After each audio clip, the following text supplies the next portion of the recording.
last week a come-from-behind win by Hamilton locked up a home field playoff game. And the Bombers' playoff hopes are kaput. For the second straight year, Winnipeg is on the outside looking in. They play for pride in their final home game today. Ticats, Blue Bombers, and it's next.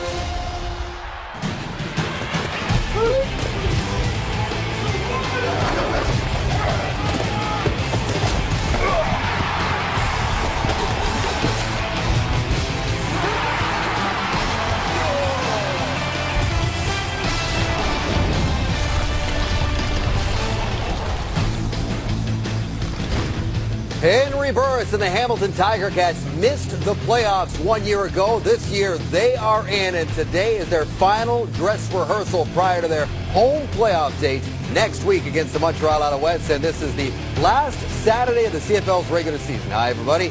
Dave Randorf along with Chris Schultz and Milt Stiegel and Jock Climbing. We've got a doubleheader later today. Edmonton is in Regina to take on the Riders. So the Ticats watched Montreal last night in their final tune-up as they were in Toronto. And Montreal took a very different approach than we're going to see from Hamilton today. They had a lot of starters in right till the end of the game, including their quarterback, Troy Smith. It's not going to be the case with Hamilton today as they look ahead to the playoffs. Do you agree with this approach? Well, there's about 12 starters who aren't in the lineup for Hamilton that did start last week. And I actually like Ken Austin's approach and what he said about going into the football game, which is that if you're not 100%, you're not playing. That's what I would do if I was the head coach. If you are not 100%, you are not dressing. If you are 100%, I would play you as half or quarter, depending on who I've got in a backup situation. I believe it's important that your players not lose their competitive edge. So if there's a way to keep them in the game and at least keep them in a flow, in a rhythm going into the playoffs, I would do so. First of all, Jock, have you ever been 100%?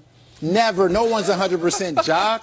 You play the guys you play. You've never been 100%, Jock. I'm 100% right now, Bill. No, you're not. Have you seen your face, Jock?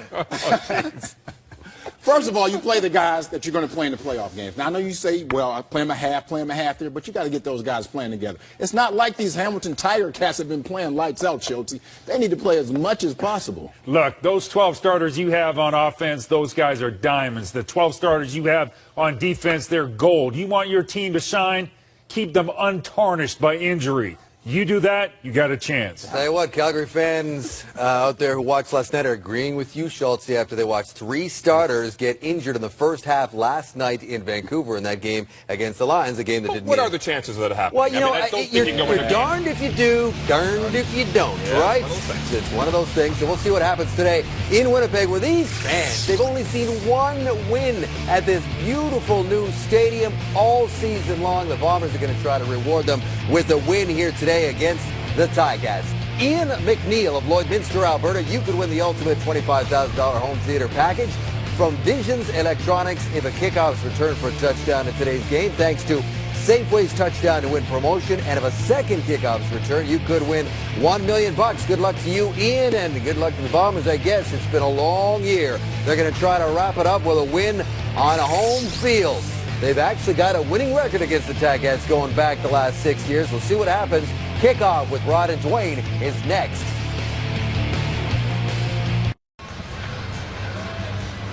Good afternoon from the Manitoba capital on the campus of the University of Manitoba Investors Group Field. A season where this stadium was born and has not been a nice christening for the Winnipeg Blue Bombers. Been a season that has been forgettable. It ends today for the Hamilton Tiger Cats. They can look ahead to next week. Then closing the regular season, Kent Austin hopes to bring this team its first 10-win season since 2001 for his quarterback, Henry Burris, in terms of his personal milestone for today. An outside shot at 5,000 yards, but also for Henry Burris looking for career win, number 100 as a CFL starter. On the other sideline, Winnipeg Blue Bomber linebacker Enoch Mwamba, the face of the franchise, scheduled to be a free agent in February. Will this be his final game in blue and gold? And speaking of final games, questions about the future of head coach Tim Burke after going 9-20 as the Blue Bombers head coach. Questions abound surrounding the Winnipeg franchise. Back to return the opening kick into the sun, Mario Fannin, and also Will Ford. Luka Kanji puts it on the tee, and we're ready to go here. Last game of the season for the Blue Bombers. Their last game opening kickoff of 2013. Fannin has it. And tripped up near the 25-yard line. And here comes the Winnipeg offense. Starters to watch are brought to you by Napa Auto Parts, where custom advice comes standard. Well, among the positives in recent weeks for the Winnipeg Blue Bombers, you heard the fellows mention it in the opening, Max Hall.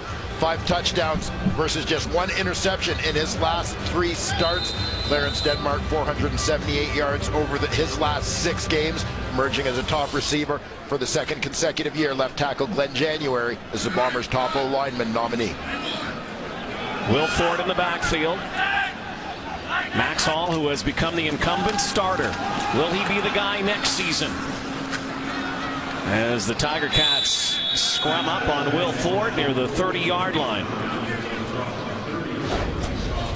And for the Tiger Cats, defensively, many starts this week. Many changes. Marcellus Bowman makes his first start. The former Blue Bomber has been in the lineup, but makes his first start at the weak side linebacker spot since the final game of last season. Brandon Boudreau leads this team in sacks with 7. D. Webb back in the lineup after missing 6 due to injury. Ticats sit a number of regulars today as Hall goes back to pass, slings it over the middle, and it's almost picked off a redirection, and D. Webb almost had it in his mitts. So a quick 2 and out for the Winnipeg Blue Bombers. That has been a theme this season.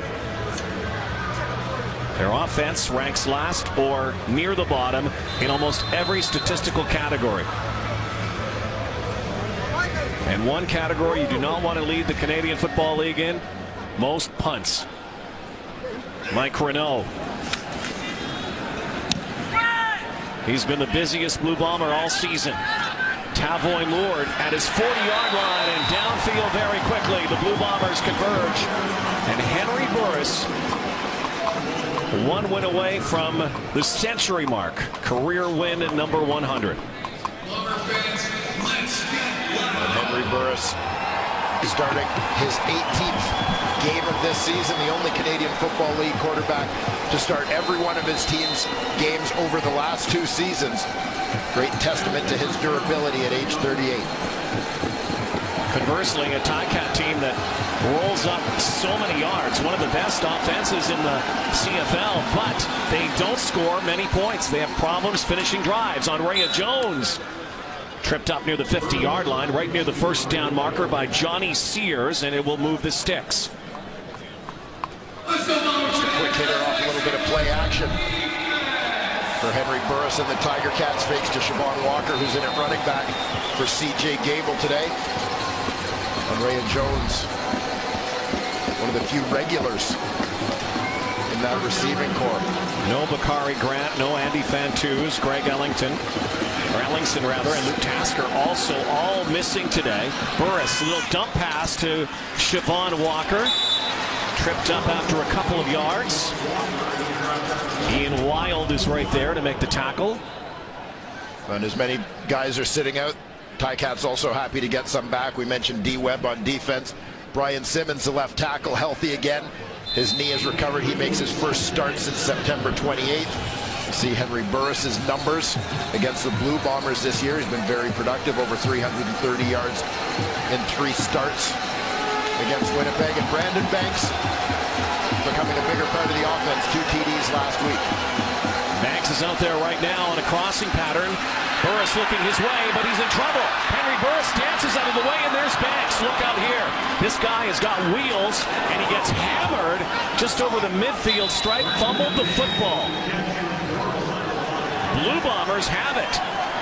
J.T. Gilmore, and quickly a turnover. Brandon Banks coughs it up after Henry Burris was in trouble. So the first turnover of the game. A takeaway by the Blue Bombers. Brandon Banks fumbles the ball. The CFL on TSN is brought to you by Nissan. Innovation that excites. On a sunny but cool Saturday. Very pleasant conditions, actually. Perfect day for football here in Winnipeg. J.T. Gilmore with a fumble recovery. Winnipeg scrimmages now from their own 53.5. Will Ford backfield I formation with Hall. Quick hitter. Clarence Denmark. Straight arm on the outside. Picks up half the first down yardage. Stiff arm on Ryan Lacey, who makes his CFL debut on the corner for the Hamilton Tiger Cats.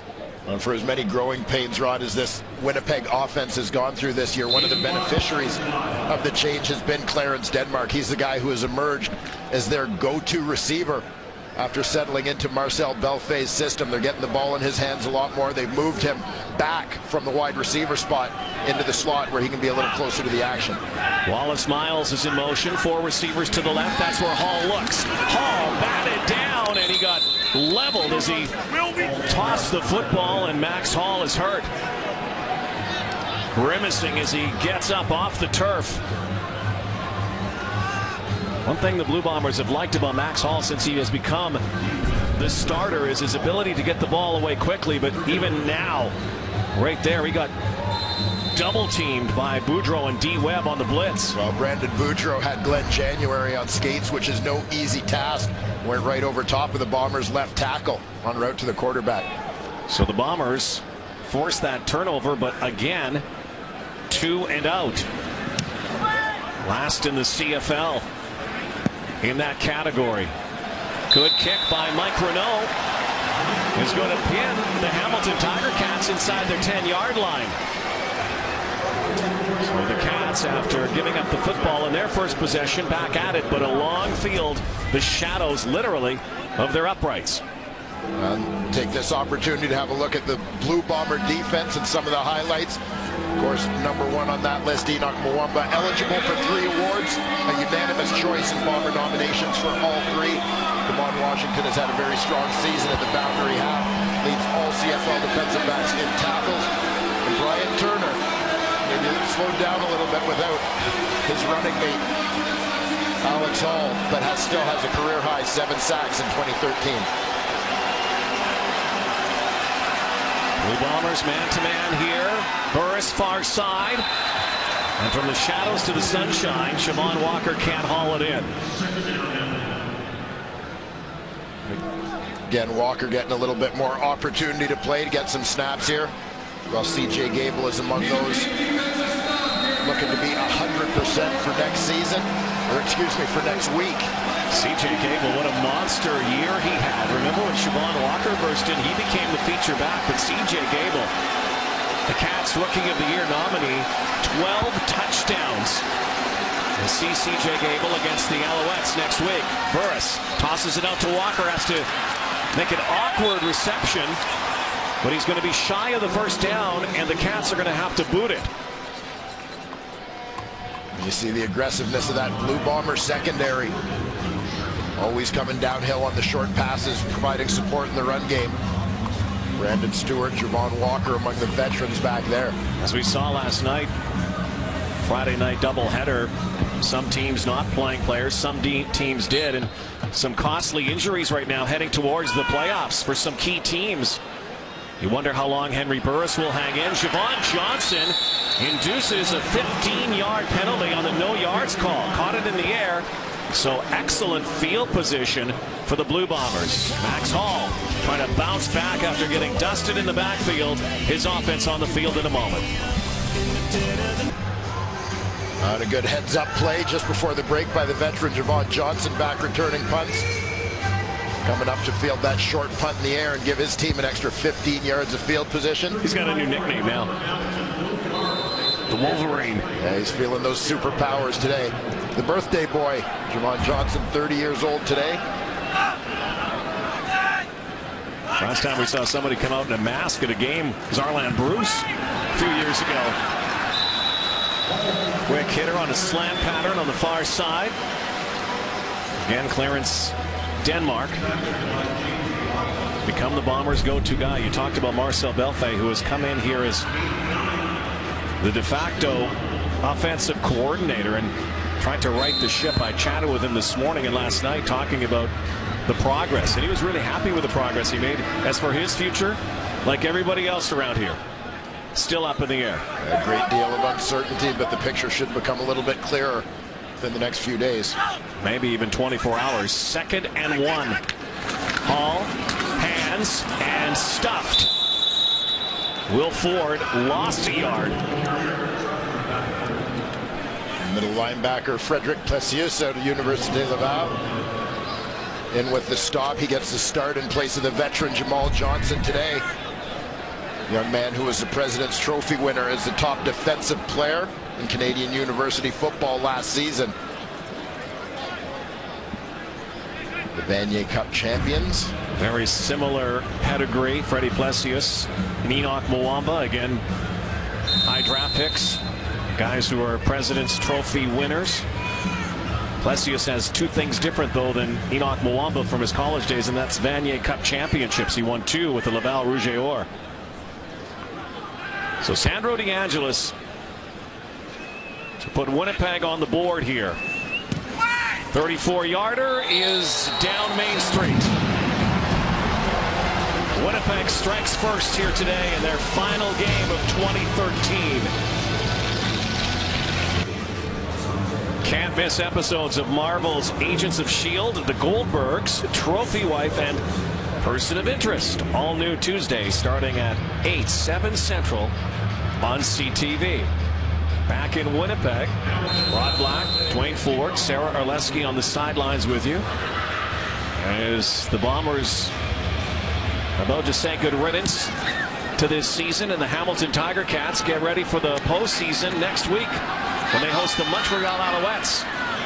Tavoy Moore now breaks one down the sideline and is finally brought down inside the 40-yard line.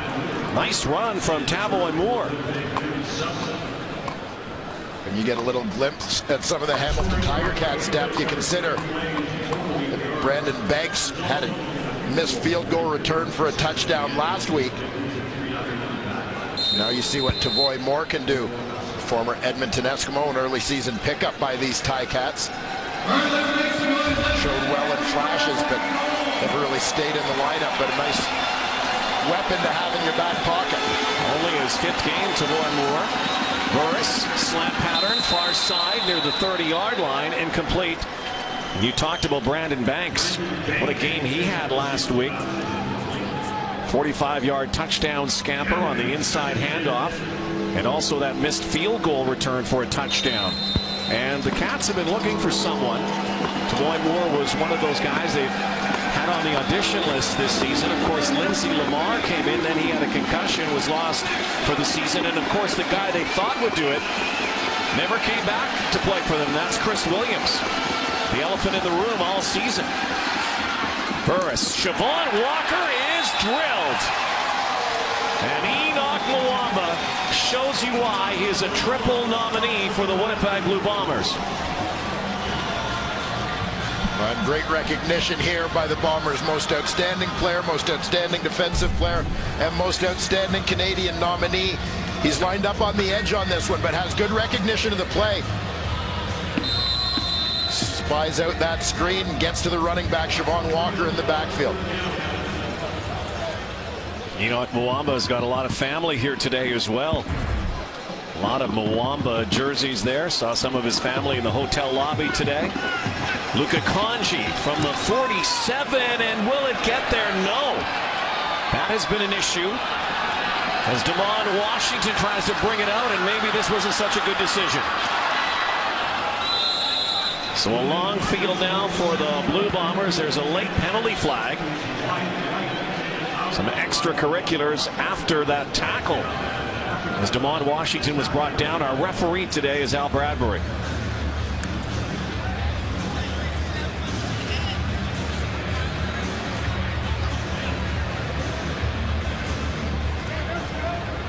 Immediately foul, unnecessary roughness. Hamilton, number 68. 15 yards from the end of the play. First down. So not so bad now for the Blue Bombers. Damon Washington only got it out a few yards, but add 15 to that, Ken Washington's not happy. Or Ken Austin, rather, is not happy. Oh, the big boys get down in coverage. It appeared to be Mike Filer, backup offensive lineman. Piling on. Hard to be inconspicuous when you weigh 300 pounds.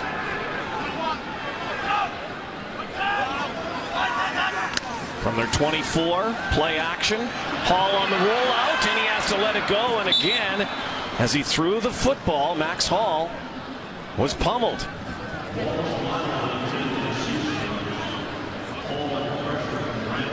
Brandon Boudreau, you're getting to see the full package from him early on and why the Tiger Cats are so high on this second-year player. He's going to come off the left side of your screen. We saw him earlier with the power on Glenn January with the bull rush. Here is Max Hall trying to roll. You see the speed of Boudreau to close on him and haul down the quarterback. Throwing down again for the Blue Bombers. Here comes the blitz, and it was tipped again at the line of scrimmage, and another incomplete pass, and already the 4th 2 and out for the Winnipeg Blue Bombers. Again, category that they lead the CFL in. A dubious distinction as they come to the sideline once again. On the pocket collapsing, it's Marcellus Bowman, the former Bomber, getting to the quarterback and getting a hand on that football en route.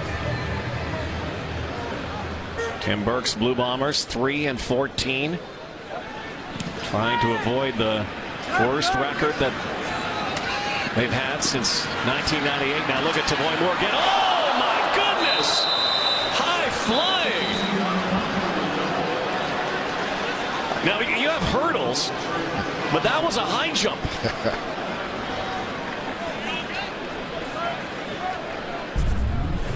He went vertical here. Yeah, from full speed ahead to full speed straight up. Bombers thought there was a fumble here, Tavoy Moore. More fortunate to maintain just enough possession of that football until he was down by contact. Still over 5 minutes to go, Winnipeg. The only score so far, a field goal from Sandro DeAngelis.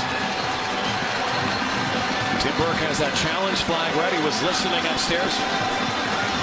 See if there would be a call. Not. Burris again.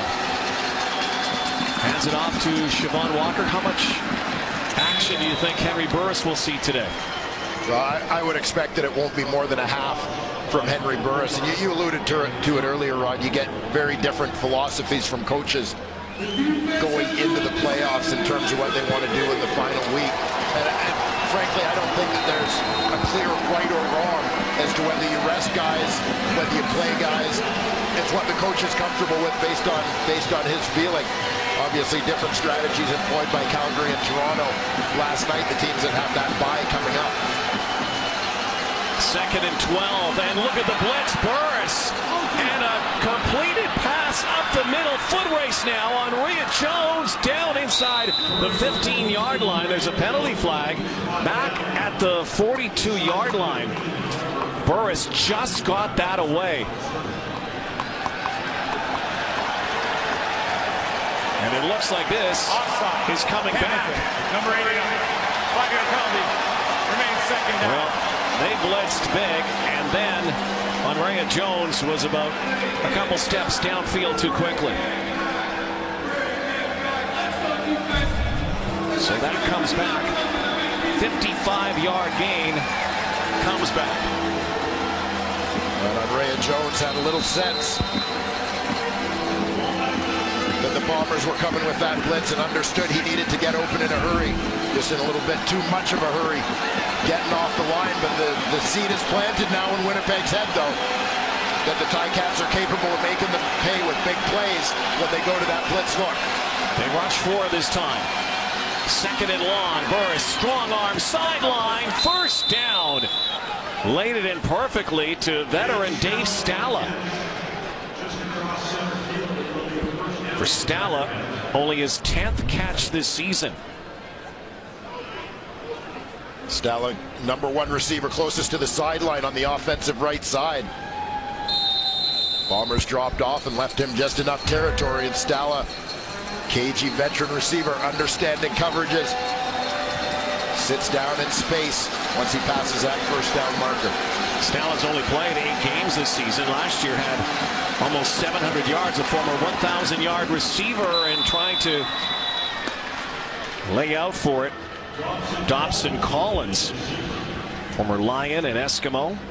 4th game with the Hamilton Tiger Cats. Again, getting some time today with no Greg Ellingson, no Andy Fantus, and no Bakari Grant in the lineup. Kent Austin's philosophy, basically any of his guys who were nicked, the idea is not to let them get any more nicked here in the final week of the regular season. 2nd and 10. Burris over the top and almost picked. Had a bead on Brandon Banks, but Damon Washington had a very good chance at the interception, could not come up with it. That's at least the second one that Brandon Banks has had his hands on and hasn't been able to pull in. Burris, pretty good protection that time. Siobhan Walker, a nice job on the pickup. Josh Bartell to the birthday boy, Javon Johnson. Plowed into on the far sideline. Fumbled football. Knocked out by Hamilton. Tiger Cats with a takeaway here on the return. Javon Johnson slow to get up and looks like he's banged up. Here it is here. Johnson. Mark Beswick with a hit and then swiped out of bounds. Hamilton football.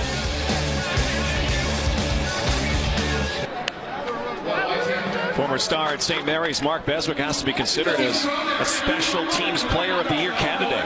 Yeah, absolutely. Mark Beswick with at least one special teams tackle in every game he has played this season. Sat out one, but he's been a dominant performer on the cover teams. Well, many people will talk about Will Ford with a couple of kickoff return touchdowns, but Ford only returns kickoffs, not a punt return guy. 5 receivers set. Another quick hitter, and Andrea Jones has become a favorite target so far today for Henry Burris. Close to 40 catches on the season for the product of Hampton. Clarksville, Tennessee, Andrea Jones. Already better numbers than last year for the Hamilton Tiger Cats. Again, this is an offense that does this. They can move the football, they pile up the yardage. This is their problem here, though. Getting close to the red zone, trying to finish off drives without having to resort to a field goal attempt. 2nd and 4. Quick drop. Burris. And a crossing pattern and a huge hit by you-know-who. Enoch Mwamba again. That's called getting Mwamba'd. Well, and I think the strategy for Winnipeg Blue Bomber management, do not let that man leave the building today without a new contract. Dobson Collins dropped.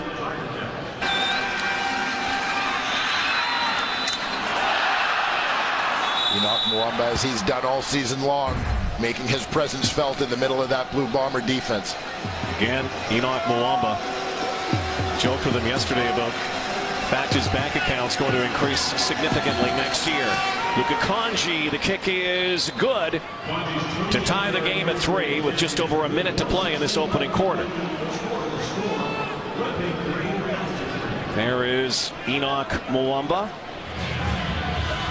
And born in Kinshasa, and his family migrated to Canada. Some of his cousins and parents are here, and uncles and aunts. And of course his brother also happens to play for the Blue Bombers. Brother's a little busy right now, but the cousins, dad, uncle, they're 2 cousins. We might see them in the Canadian Football League someday. Enoch likes them. Yeah, Jonathan and Frederick from Austin O'Brien High School in the Edmonton area. Again, some FaceTime on the sideline today. Yeah, we've got the scouting report. Jonathan, as a running back, ranked number 43 on the Canada Football Chat list of the top high school seniors in the country this season.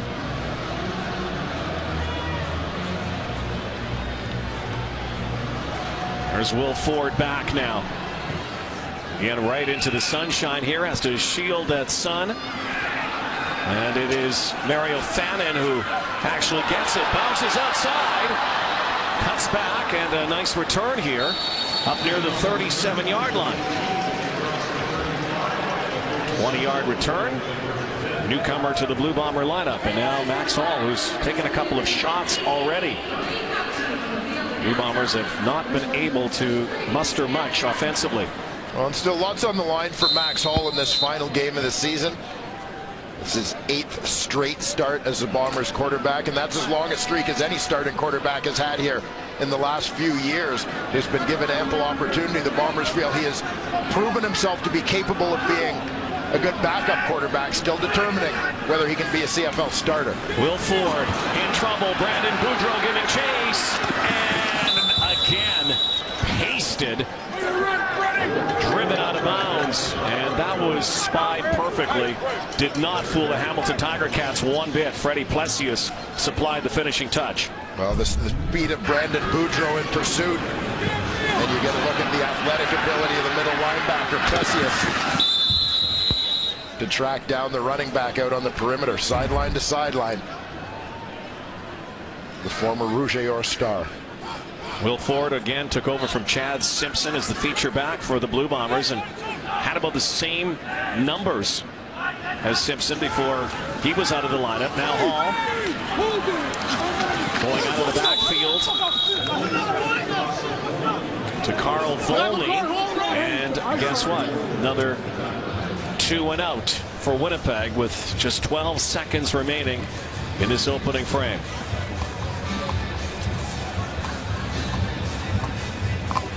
You see those numbers, 5 straight 2 and outs for that Blue Bomber offense, 21 total yards in those possessions. And a lack of continuity for the Blue Bombers really the last couple of seasons at quarterback and with personnel has caused a lot of that. They are going to have to do a lot of work on their offense in the offseason, among other things. Boy Moore back at the 30-yard line is stopped. Final play of this opening quarter. A quarter dominated by the field goal kickers, and number 10, Enoch Mwamba, having an all-star season. Not a lot of offense in that first quarter from either side. Again, the Cats getting ready for the playoffs. The Blue Bombers getting ready for next season. Tie game here, 3-3 after one quarter. Let's talk about the Hamilton Tiger Cats, though, Dwayne, and their strategy, as you talked about getting ready for the postseason, what Kent Austin wants to do here today. And you saw the risks that are incumbent sometimes, inherent upon playing regulars. Last night we saw. Is there a risk to playing too much Henry Burris today? Yeah, well, obviously there is, but it's a matter of finding a balance, and finding a balance that you're comfortable with as a coach. I think that there's, as I said earlier, no right or wrong strategy in terms of, do you sit guys out completely? Do you play guys a little bit? Do you play them the entire game? I think it depends. People are going to question the Calgary Stampeders for playing them. Well, when you've got the bye, I'll tell you what, I'm a routine guy. I want guys to be in a routine of playing games. And so I'd have probably done what John Huffnagel did, whereas Scott Milanovich sat out a lot of guys for the Toronto Argonauts, more concerned with making sure his guys are at 100%. Again, depends what the coach is most comfortable with. Right or wrong is strictly a matter of hindsight. A lot of people talking about Ricky Ray not getting a chance to play for 24 days. Keep in mind he was hurt for a lot of the season. Yeah, Ricky Ray's last layoff didn't hurt him too much, so I wouldn't be too concerned. And similarly, I would think with Henry Burris, the fact though is that this offense, Henry Burris and this offense, unlike Toronto, have scored a lot of points. I mean, they racked up enormous amounts of yards per game. But I think Kent Austin probably wants to give him some momentum and confidence to score the ball heading towards next week and the postseason. There's Brandon Banks, and he fumbled again. And Winnipeg has it. So all the good that Brandon Banks did last week, those 2 touchdowns, already 2 fumbles from the diminutive former NFLer. Winnipeg football.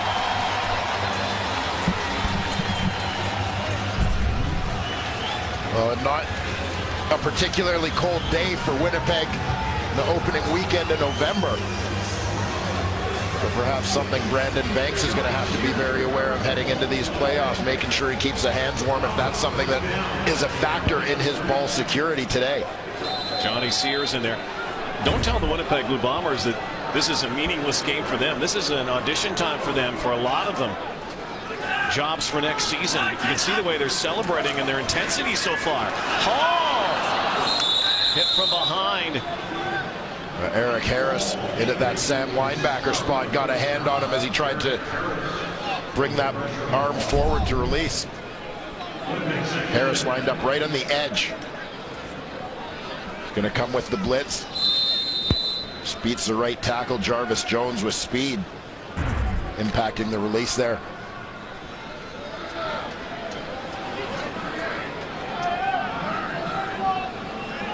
Once again, second down. Trying to get the chains moved here. Far side, and Clarence Denmark gets the first down and some more. Fumbling. Blue Bombers get the chain gang working.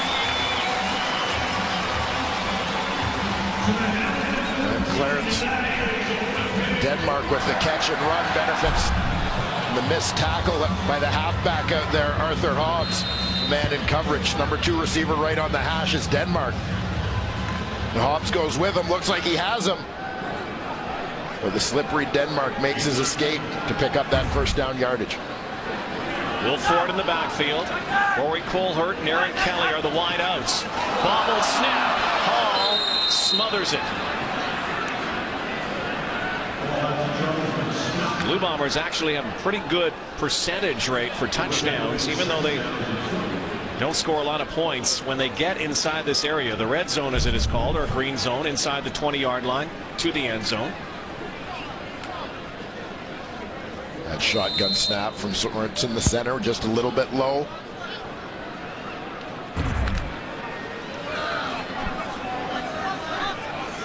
Early second quarter here in Winnipeg.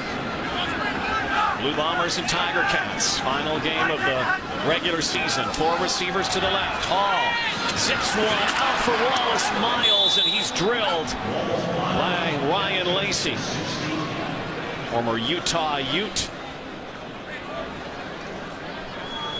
Lacey making his first CFL start. That field corner position this week.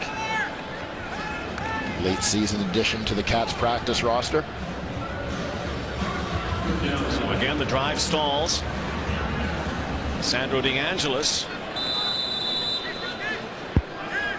from about the 23-yard line. There's the hold, and the kick is good. Blue Bombers surge in front again, but stalling in the red zone at Investors Group Field. Cup playoffs begin next Sunday. TSN is your home for all the action. Eastern and Western semifinal doubleheader. First up, we'll have the Alouettes and the Tiger Cats. Eastern semi, followed by the Lions and Rough Riders. You can watch it all live on TSN, home of the 101st Grey Cup. Slated for Regina. 6-3 Winnipeg. Tavoy Moore for a seam. Tiger Cats have already fumbled a couple of times in this game. The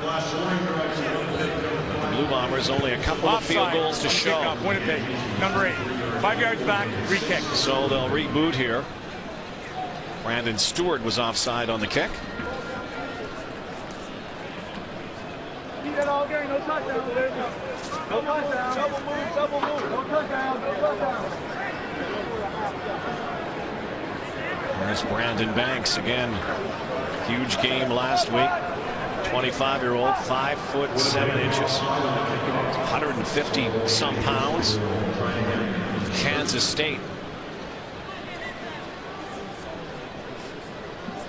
Fame is fleeting in this game, is it not?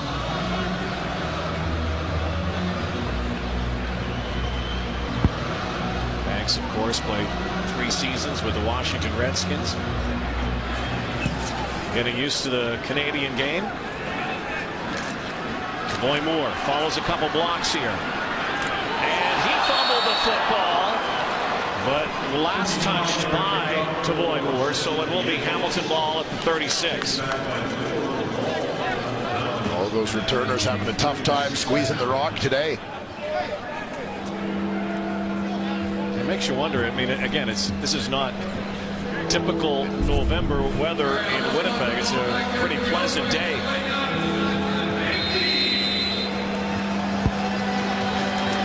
Daniel Sheffield, former special teamer, gets a hand on that one. Yeah, we've seen a few of these already. Bobbled footballs, fumbles, security of the football, paramount. Burris, and coming back to the football, Dobson Collins, and he'll move the near the sticks here up near the 49-yard line. It'll be a first down for Hamilton. Tiger Cat team that's trying to get to double digits for the first time since 2001. First down. Last year 6-12. Dwayne, they've always seemed to have that 50-50 proposition. 9-9. They've had that a few times. Could be a 9-9 team again heading to the playoffs.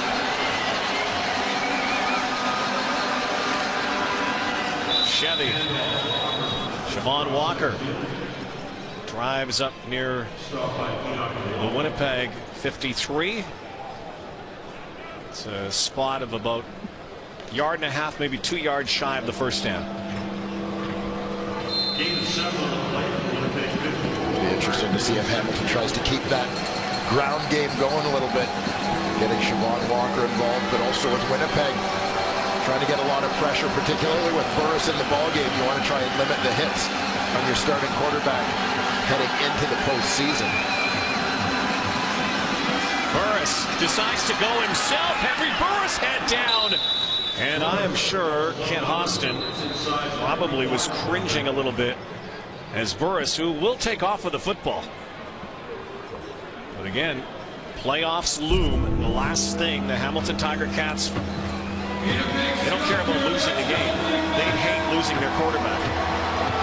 No question. And there was an opportunity here for Henry Burris to get down and slide, but you see he decides to take off as DeMond Washington turns his back on the play. Burris today also could get to the 5,000-yard mark for the third time in his career. Back-to-back seasons is about 150 yards away from that. Now he's got loads of time, and to the far side, John Delahunt down near the 15-yard line. Well, you can just sense the misdirection getting set up there. John Delahunt, tight end, fullback, H-back in this Hamilton Tiger Cat offense. They're happy to have him back in there. He lines up in the backfield initially. Everything on the play makes it look like it's coming right with the Burris roll, and everybody forgets about John Delahunt heading down that seam on the backside. Usually in there as a blocker. When he and Darren Diedrich were out of the lineup, both fullbacks injured at the same time, really affected this offense. Red zone now. Burris now in trouble. Dodges one. Throws it end zone. And Henry Burris quick to get up, but again, pressurized on that play. And lucky he wasn't sacked. Cats second last in the Canadian Football League in this area, the red zone, inside the 20-yard line. They just haven't provided the finishing touch. And you consider all the weapons that Henry Burris has, for some reason they tighten up in this area. You see there, as I mentioned, John Delahunt, an important cog in this offense, even though he doesn't play every down. That provides a lot more options in terms of play calling there with the crack block on the end. 2nd and 10, tons of motion there. Somebody jumped. Stala lunges forward. We'll have to see the Blue Bombers jump offside, or was it a legal procedure against Hamilton?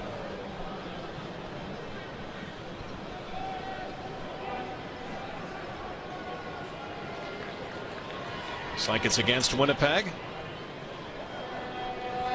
Offside, Winnipeg, number 91. It's a 5-yard penalty. Repeat, second down.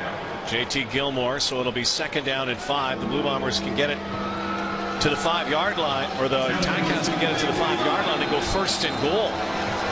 Blue Bombers not helping themselves here with that penalty. Walker's in the backfield.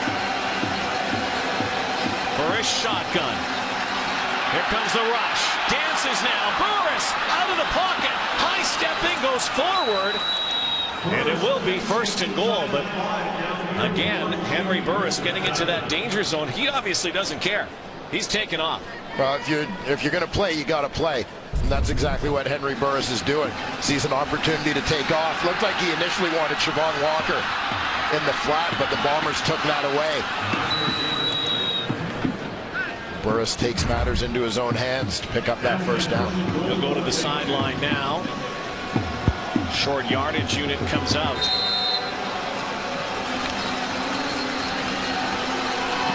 Orchestrated now by Dan Lefevre. Lefevre behind center. Looks like he's going to go himself. Goes forward, and it is a Hamilton touchdown.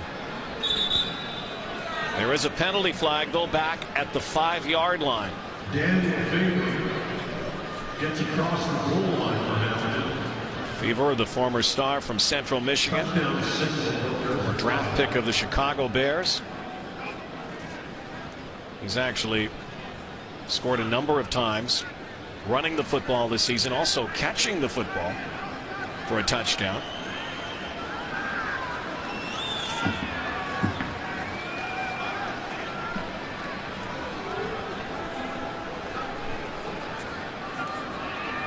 And Al Bradbury sorting this out for us. Procedure, illegal formation, Hamilton.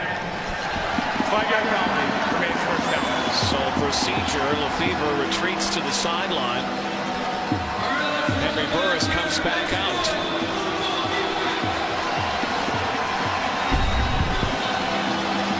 It looks as if the Ticats may not have an end on the left side, as it looks like all the receivers are a little bit off the line of scrimmage, so I suspect that's the reason for the call on no end. Midway through the second quarter here, 3-point Winnipeg lead. Touchdown taken away. Burris back in the shotgun. 5 yards back, first and goal. And Burris gives it to Walker, a little shake, and he went backwards. For a second, had Siobhan Walker just continued forward, at the very least, might have been near the goal line. Blue Bombers, though, did a great job to swarm Siobhan Walker. But one thing, knowing that you're playing Montreal next week, when you're the Hamilton Tiger Cats, you have to be concerned with the amount of pressure that they're giving up, that they're allowing to get to Henry Burris. Right there. You see Enoch Mwamba gets out in space on Siobhan Walker. You see how he got to the outside shoulder before he planted, making sure he had that leverage to defend. Second and goal. Burris. Touchdown. Andrea Jones slides into the end zone. So after all that, Henry Burris finds Andrea Jones for the major. Just a quick hitter. Andrea Jones, number 2 receiver, is just going to run that quick out right around the goal line. Defender Damon Washington playing with inside leverage, making that a relatively easy throw for Burris. You saw Kent Austin and Henry Burris, who've had, I'm sure, some of the great conversations that you'd like to listen to all season long. Henry Burris has really bought into breaking down his game. I mean, this is a guy who's a future Hall of Famer, and Kent Austin has basically broken down his fundamentals right down to his release. Henry Burris has bought in because he says the one thing he wants in Hamilton is another Grey Cup ring. Got one in Calgary back in 08. Andrea Jones, touchdown, Hamilton in front. First touchdown of the game. Andrea Jones, his 3rd of the season. Again, a Hamilton Tiger Cat team that will have a few more weapons at its disposal next week against Montreal in Guelph. You know, this is a team that's gone through some injuries, but the upside of that, as they also found in Calgary, is you develop some depth, and that becomes valuable as the year goes on. Kicking it again to Mario Fannin, who is spun backwards. Max Hall brings his offense on the field. The Blue Bombers now in a deficit. Hamilton leads more ways than one here. Blue Bombers just 43 yards of offense. The one first down through nearly a full half of football. Trying to kick this thing into gear, trying to finish strong are the Blue Bombers. Trying to avoid a 3-15 season. Last time, 1998. Rory Colhart, his first catch of the day. Gets it over the 30-yard line. Brandon Boudreau is slow to get up, and again, the hazards of this game, again, inconsequential to the standings. Hazards, of course, the health of all of these ball players moving forward, including one of your star rush ends. Well, Brandon Boudreau, he just received what I would describe as payback for the bull rush he had on Glenn January earlier. He's in full pursuit here. There's Boudreau running out. There's January with the ear hole shot on the guy he's been matched up with a lot today. Jumbo package, twin tight ends, and knocked down, and Eric Harris almost batted it back to himself for a pick. Eric Harris, the first-year player out of Cal Penn. He's playing that Sam linebacker spot usually occupied by Brandon Isaac today. Harris, a guy who made the active roster out of training camp, suffered through some concussion issues through the middle portion of the season. Yeah, he's a very good depth player, can contribute on special teams, play various positions defensively as well. So a guy they're happy to have healthy down the stretch. Mike Renault tries to angle it. Get Tavoy Moore moving. There's a no yards call, so that will be a 5-yard penalty for the Hamilton Tiger Cats, who lead 10-6. So Tim Burke, will he be here next year or not? Regardless, what will the Winnipeg Blue Bombers do next season? Winnipeg, number 31, 5-yard penalty, first down. Obviously, our philosophy is going to be different going forward than it has been in the past. We would like to be more active in free agency. We'd like to draft differently than the way we've drafted. And how we acquire talent in the U.S. is we have to set up a system for how we're going to do that. And if you listen closely to the gist of the things that Tim Burke wants to do, the bottom line is feels they need to upgrade their talent in a big way.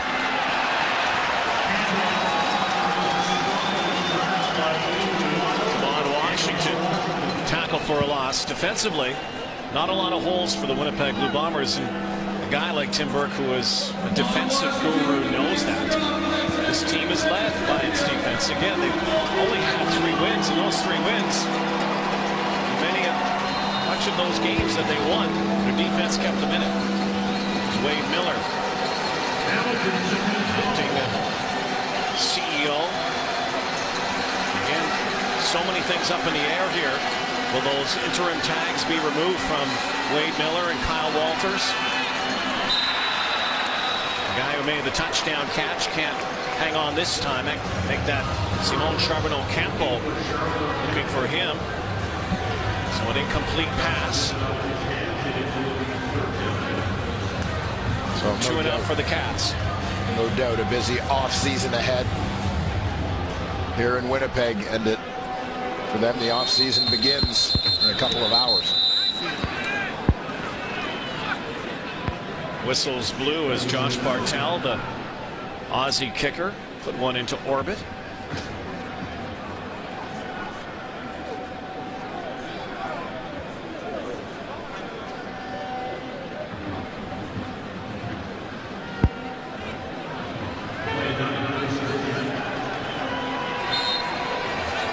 Snap for Bartel.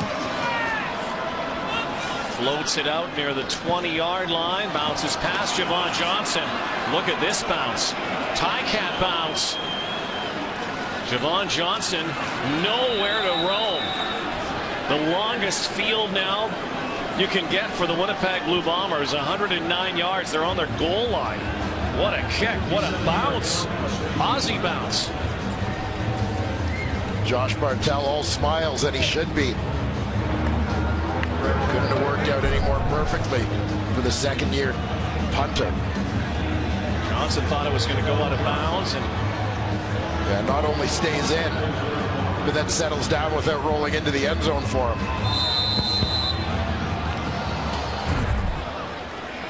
Take it easy. Good day, mate. Josh Bartel, East Division All-Star last year. Hamilton's Rookie of the Year. Max Hall now from his end zone. So far, 7 drives for the Blue Bombers. They've had 6 2-and-outs. Won't be a 2-and-out this time. If they go 2 downs and don't get a first down, they'll be giving up 2. 3-minute warning on the field before halftime. Hamilton Tiger Cats lead here as they look ahead to next week. Playoffs. Playoff bound. East Division semifinal. Their 10th home this year in Guelph. Pressure on Max Hall again. Must get a first down here, or in all likelihood, Blue Bombers are going to give up a safety. 2nd and 10 from the goal line. Load the box. Here comes the rush, and the catch is made. Clutch. Just their 2nd first down. Blue Bombers. Let's see where the spot is. It is a first down. Wallace Miles collecting that. Miles had the 100-yard game last week against Toronto on 6 catches. One of those young Bombers vying for a full-time opportunity. He's getting a chance to play.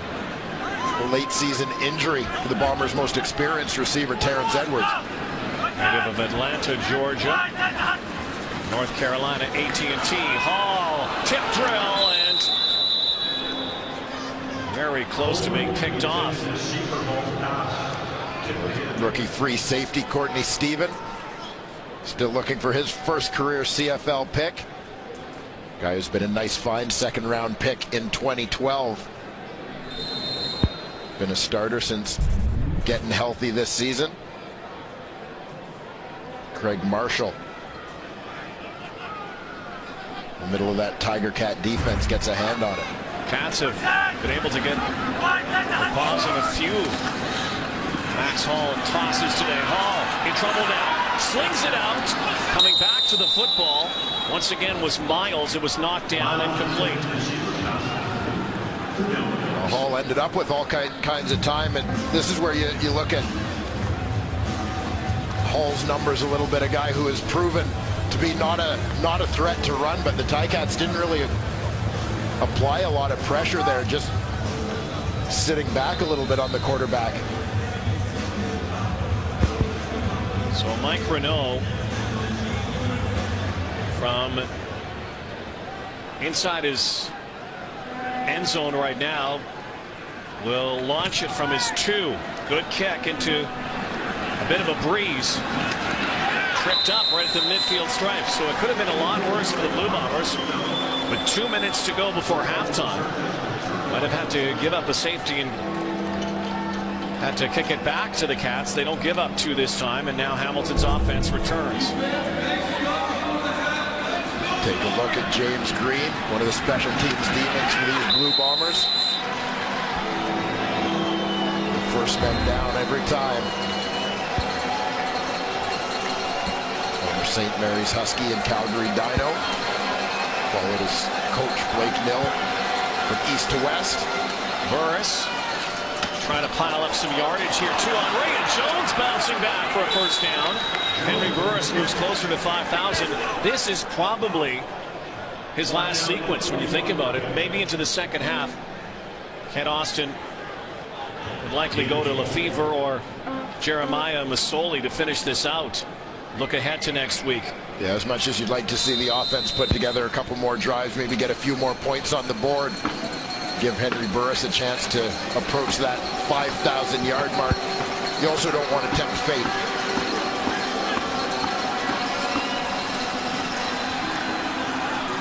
And scrambling inside, Dan Lefevre. These Cat quarterbacks, all 3 of them, can scamper. We joked with Henry Burris yesterday, a guy who's always been known as a pretty mobile, scrambling quarterback, a guy who's got pretty good wheels. You think back to the zone read days in Calgary, winning a Grey Cup in 2008, where his mobility was a big part of what they did. We're teasing about being the old guy now, where they have to replace him with the young athletic quarterbacks. 2nd and 1. Lefebvre, will he run it? Yes, he will. Straight ahead, has the first down, and Lefebvre busts it outside, inside the 15-yard line. Dan Lefebvre, in a play that was supposed to get 1, got about a dozen. Dan Lefebvre is a guy, this is how he made his reputation in college, by being a terrific dual threat quarterback, a guy who's known as having a very strong arm, but could also run given the opportunity. Understands the blocking scheme well, knows when to take that backside cut lane. Far sideline. Andrea Jones. Henry Burris about 125 yards now. Needed 210 to get to 5,000. Unless they keep Hank in the second half, which you never know, but probably unlikely. Will not approach the 5,000-yard mark, and really, who cares? No, exactly. Personal milestones aren't part of what's driving the decisions for the Ticats here. You had a couple receivers, Bakari Grant and Andy Fantus, near 1,000 yards. Neither of those guys are dressed today. Here come the Bombers. There goes the football over the top again, and lunging forward is Jones for the touchdown. Andrea Jones getting a little bit of an opportunity to shine here today with some of those other receivers out of the lineup. Second touchdown on the day for the second-year Tiger Cat. What a stretch job from Andrea Jones. Well, he made back-to-back nice plays on that drive. The stretch for the touchdown, fighting through a couple of would-be tacklers, was terrific. But also on the previous play, terrific job catching the ball in his hands, away from his body, shielding it from the defender. With the contact coming from DeMond Washington. Second of the day. And as Kent's saying, that's it. It's almost like the starting pitcher. You go up and you take the baseball away and say, okay, we're going to go with our closers. And I would think that after the play, would be the last we've seen of Henry Burris. That's only the slide on the kickoff. DeMond Washington penalized. So even without some of their other star receivers, Henry Burris making some hay here, gathering some steam offensively. Again, twice to Andrea Jones in areas that have been a trouble spot for the Cats.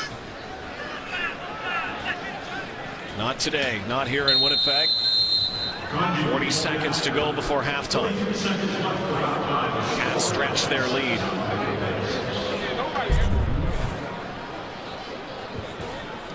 Andrea Jones just sits it down across the middle, and there you see lowering the shoulder, getting the hand down to keep that knee from touching, fighting for that goal line. Great effort play. You heard Kent Austin say it before the game. We want to win.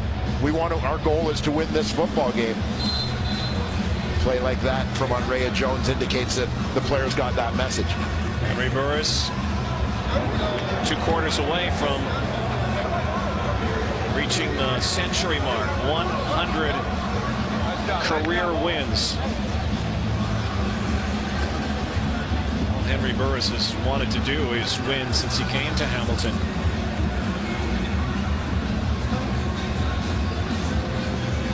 Very good numbers. First half, 16 of 22, 132. Yeah, that's the kind of note you want your starting quarterback to end on heading into the playoffs. So Luka Conji from his 50 after that penalty from DeMond Washington. Mario Fannin again. And he's wrestled down at the 20-yard line. So 40 seconds or so for Max Hall. Well, we'll see what a Winnipeg Blue Bomber offense that hasn't displayed much in the way of a sense of urgency. Timer, please reset to 42 seconds. Can do with 42 seconds to go here in the first half. You know, when they do write the epitaph on this season for the Blue Bombers, and we're not far away from doing that, there are so many things they can look at. They talk about the quarterback shuffle, the carousel, the changes in leadership here, but also the amount of players. They lost 222 man games to injury. 76 different players over the middle, almost one-handed. It's the first time they've looked to Corey Watson today. It'll be 2nd and 10 with 38 to go. A number of teams using record numbers of players this season. Combination of injuries, I think a little bit of it having to do with teams trying to stockpile some depth as well, leading up to an off-season expansion draft. 5 receivers. Will Ford stays into block. Over the top, and again Wallace Miles, and an overthrow that time. 2 balls. Aaron tosses both on Max Hall. And even inside 40 seconds, the Blue Bomber offense 2 and out will give the ball back to Hamilton. Well, this one could have been the home run strike for Wallace Miles. That out and in move and down the seam. If Max Hall had been able to hit him in stride with Miles' speed, he might have had a shot at scoring on that one. Cats have 2 returners. They'll set it up. A wobbler, foot of Renault, and fumbled, but pounced on quickly by Onrea Jones, and a penalty flag. So Henry's going to buckle up. Or will he go out one more time? Yes, he will. Didn't think with 40 seconds to go that we'd see that Hamilton offense back on the field. Well, we should have known better given the string of 2 and outs posted by the Bombers through the first half of this ball game. No yards. Winnipeg, number 43. 15-yard penalty. First down. And a huge 15-yard penalty at the end of the half.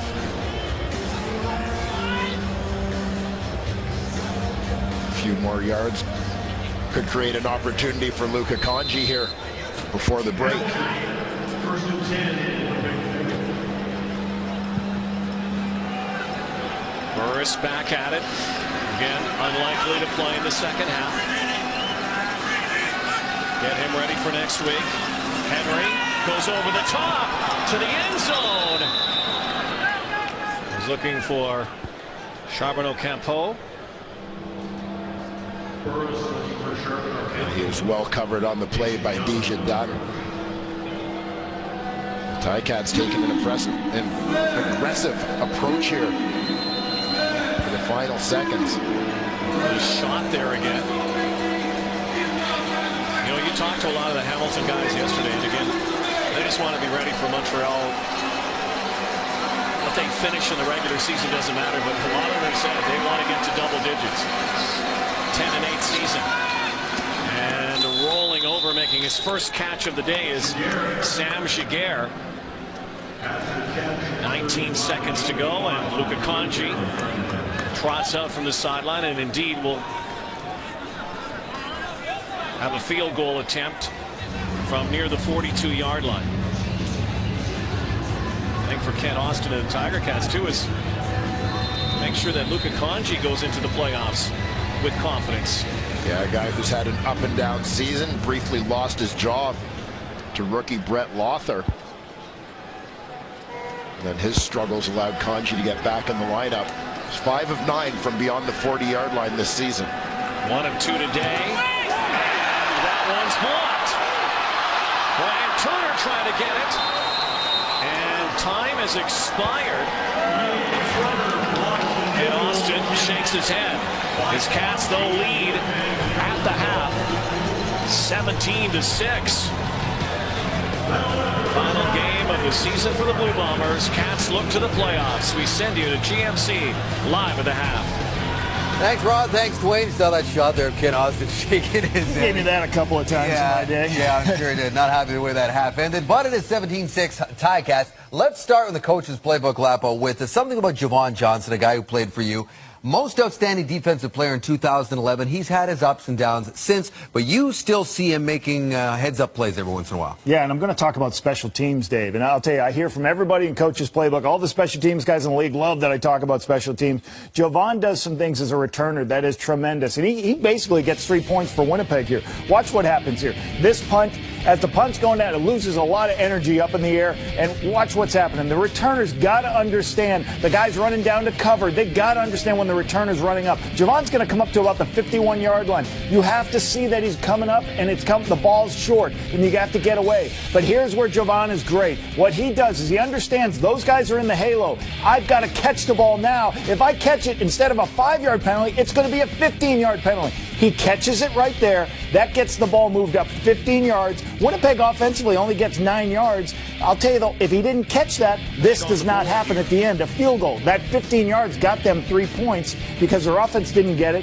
So a tremendous job by a guy who understands special teams and understands how to be a returner in this league. It is likely that Henry Burris' day is done after his first half. They'll probably shut him down in the second half. C.J. Gable not playing today out of the backfield of the Ticats. In the last 2 games against Montreal, -1 yards rushing in those 2 games combined. Are you concerned if you're Kent Austin? You know, I'm not concerned because last week they used the quarterbacks to run the football. C.J. Gable wasn't part of their plans, and hey, we'll worry about that next week and get him ready to go. All right, fair enough. Not worry about C.J. Gable and getting his running attack going next week in the playoffs, when we still got a second half to go. Andrea Jones has 4 touchdowns on the season, 2 of them today, and 3 of them now against Winnipeg.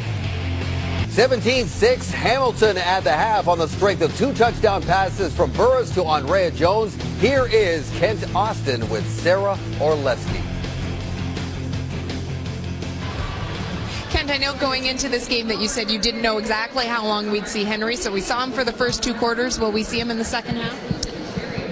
That's a good question. I'm not sure. I mean, I think we're pretty pleased right now. You know, he's reading things well. He's throwing the ball pretty well. We'll make that decision at halftime, but most likely not. You take a 17-6 lead into the second half, but when you look at the offense on the whole in that first half, how would you rate their performance? Yeah, we started slow. Yeah, too many mistakes, and we picked it up as time went on. But we got to start. We got to start the game better than what we're starting right now. Appreciate that. Thanks. You know, it is a hard one to evaluate for a head coach. He's got a playoff game in a week against Montreal at home at University of Guelph. So we welcome you back, Schultz, Milton, Jock. But I guess his one main starter, obviously, is his quarterback, Henry Burris, who missed the playoffs last year. Going into the playoffs this year, what do you see from Hank now that his day is likely done? Honest to God, I thought it was a great first half for the Hamilton Ticats, not because of the 17-6 score, but because Dan Lefevre had only 2 plays. Henry Burris had every other play. I expressed early in the pregame show that sometimes if you're going to play your players, play them so they can get into the zone, so they can make reactive plays like this. These type of positive plays that are not necessarily based out of structure, they're based out of really fast decisions, are so important because they carry over to the next game. And what is the next game for the Hamilton Ticats? It's the East semifinal. So Henry, even if he does not play one play in the second half, he's coming out of this game with not a good feeling, but with a great feeling because he knows he's got it. Great first half for Hamilton. On the other side of the football, interesting situation with Enoch Mwamba. This guy was the top pick of the 2011 Canadian College Draft, and for good reason. He's in his 3rd season now, and what a season it's been. One of the league leaders in tackles. He's been a leader in on and off the field for them. How much of a priority should it be for Winnipeg to move heaven and earth to make sure he stays a Bomber, he's a pending free agent, or should the Red Blacks make it their priority, aside from the quarterback position, to build around going forward? What do you think, Jacques? Well, there's a fascinating dynamic that's going to play out here as both the individual and the team try to do what's best for themselves. And, you know, Enoch has got to be careful because it's a great position to be in as a Canadian starter at the middle linebacker position. You can command a hefty price, but you don't want to actually price yourself out of the market and be in a situation where in a couple, 3 years, maybe you're making too much money for what you're contributing. So that's something he's got to keep in mind.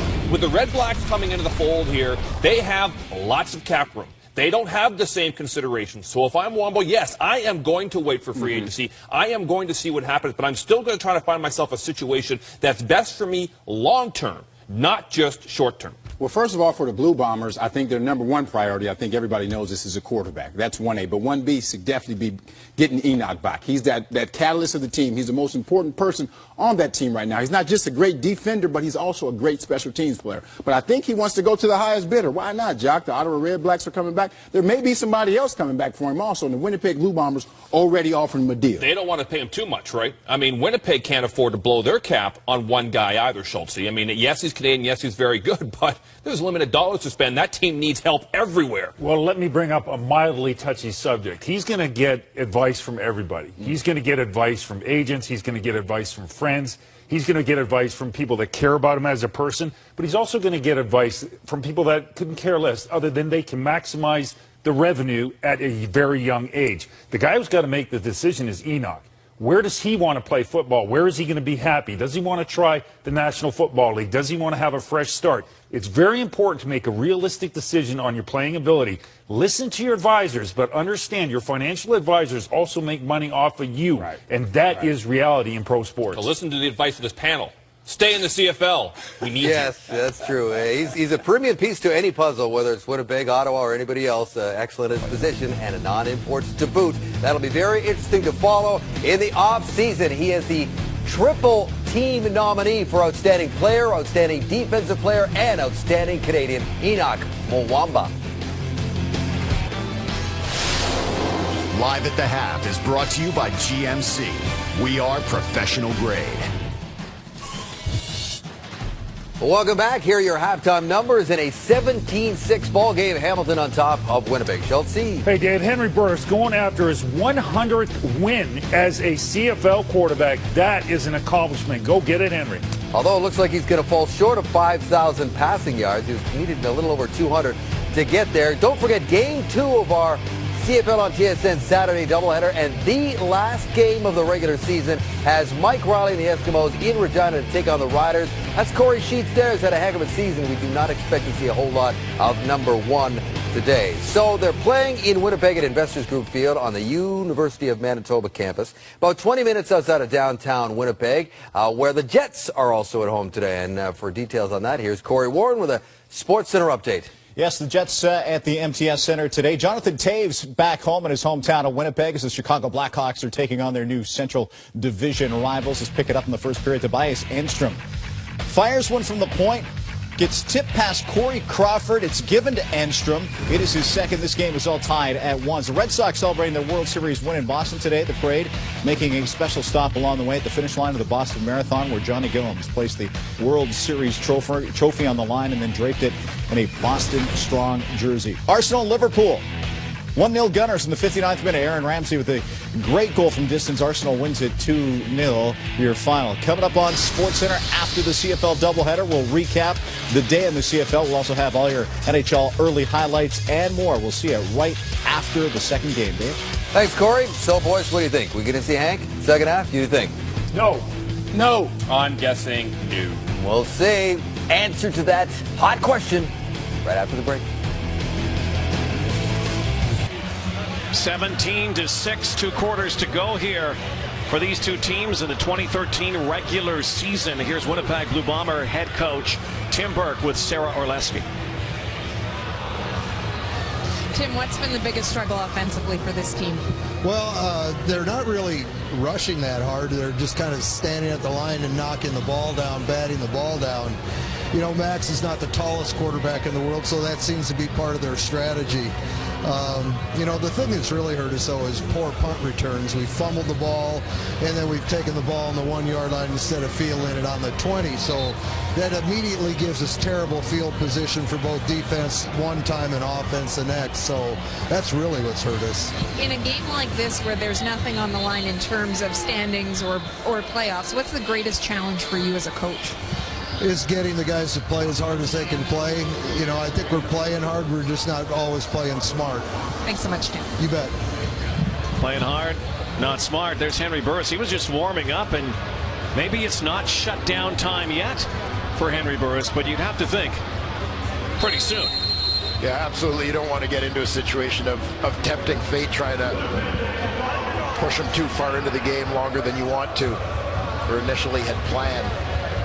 Again, Dan Lefebvre expecting to see a healthy dose of him and Jeremiah Masoli. Played last week, all three quarterbacks. Oh, Tavoy Moore picked it up. He's got some room. Kicks it outside. And rumbles up near the 43-yard line. Looked like potential disaster averted there as Alex Suber eventually chased down Tavoy Moore.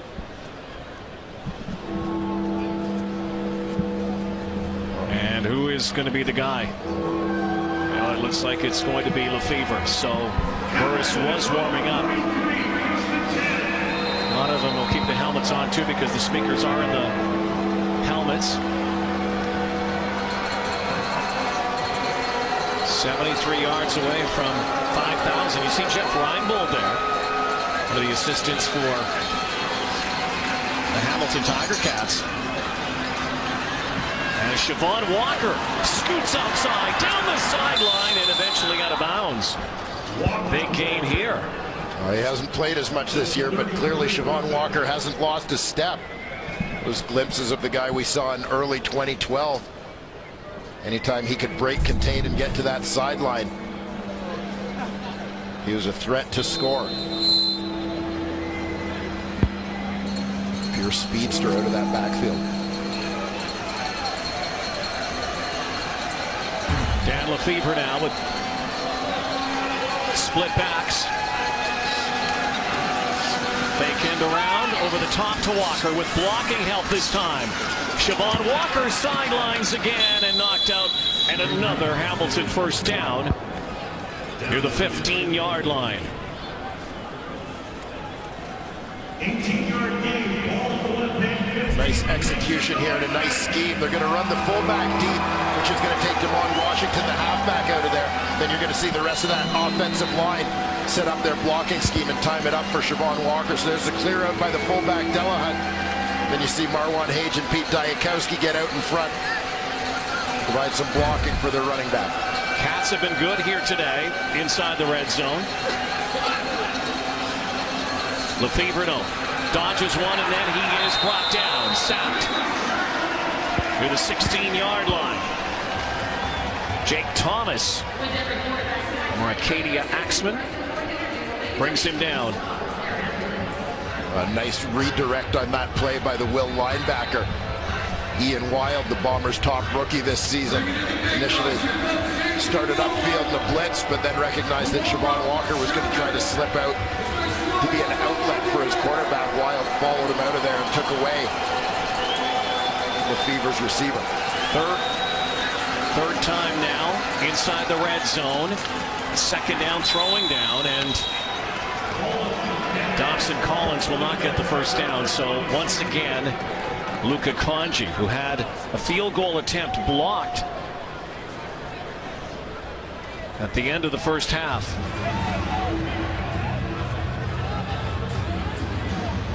As you alluded to at the time, Rod, that field goal kicking situation is something the Ticats like to get in order heading into the playoffs. Luka Kanji having a tough day, short on one attempt in the first quarter before that second quarter block. Chip shot this time for Kanji. Puts it through the uprights. And Johnny Sears and the Bombers arguing with the officials. But the Cats get the field goal, stretch the lead to 20-6. This is Nissan. This is our league. 25 years ago, the Winnipeg Blue Bombers celebrated a Grey Cup victory over the BC Lions in Ottawa. And today, on the 25th anniversary, they bring back some of those members of that 88 Grey Cup winning team. There's James Murphy, Canadian Football Hall of Famer, and Chris Walby and Lyle Bauer,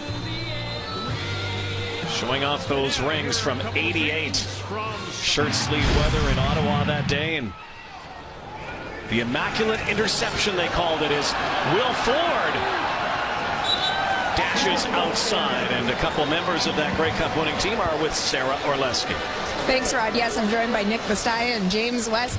Nick, this organization obviously has had a difficult season, but when you look at it, everyone that's come back here has been obviously so proud to have been a part of this Bombers organization. What made it so special for you?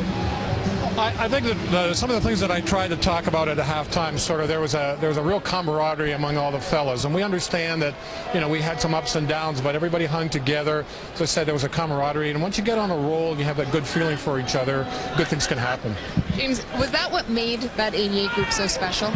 It was a combination of a lot of things, but the thing is we had heart, soul, and a spirit of relentlessness that we never gave up and we never gave in. Thank you so much, you two. Yes. Rod? Nick Bastaya and James Wild West. There he is. There he is. Yeah. James West, what a fixture. One of the greatest linebackers this league has seen. Yeah, Looks well, like he's still playing. He seems to like you, too. Yeah. You know, the Blue Bombers actually had a little Wild West. They have Ian Wild and Dan West this year in their team, but they would like to cultivate that defense again some time down the road. That was Swaggerville. Before there was Swaggerville. What a team, though, and of course the immaculate interception. BC Lions were driving late in the game, and Matt Dunnigan, who was a former Bomber, was the quarterback for BC, and Michael Gray picked off the ball, and the Blue Bombers went on to victory. Neat to see some of these guys. I had a chance as a Blue Bomber for a season in 1993 to play with some of the guys from that squad who are still around. Certainly nice to see them here this weekend. Terrific team. Sean Salisbury, their quarterback that year. And of course, the Bombers won back in 1990 as well, but then have been shut out since. They've been to a couple of Cup finals, most recently 2 years ago. And this year, off the rails. On the verge of a 3-15. You saw Jeff Reinbold there earlier. The last team that went 3-15, 1998. Jeff Reinbold was the head coach of the Blue Bombers. For the first 10 games, they were 0-10 before he got sacked. There he is, now an assistant with Hamilton. Here comes the blitz again. Swings it out to the far, to the near sideline rather. And Randy Stewart makes the tackle on Samuel Giguère.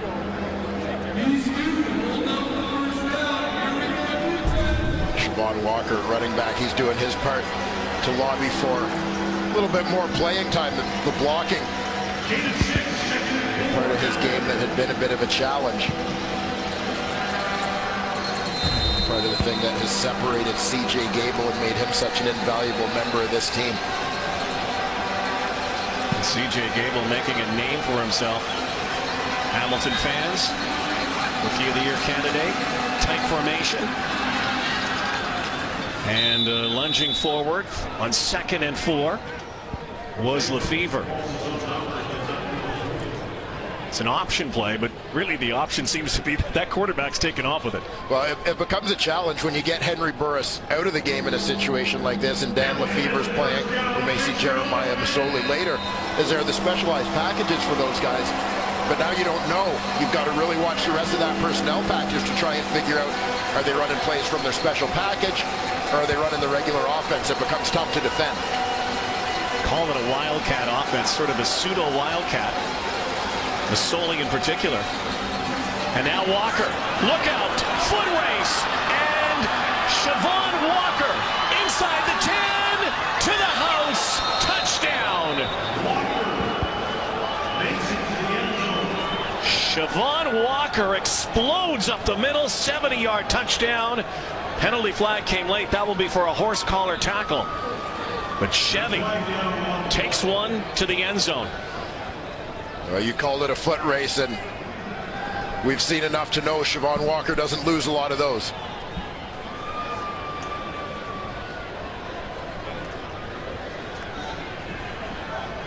Siobhan Walker, who burst onto the scene with the Hamilton Tiger Cats, remember.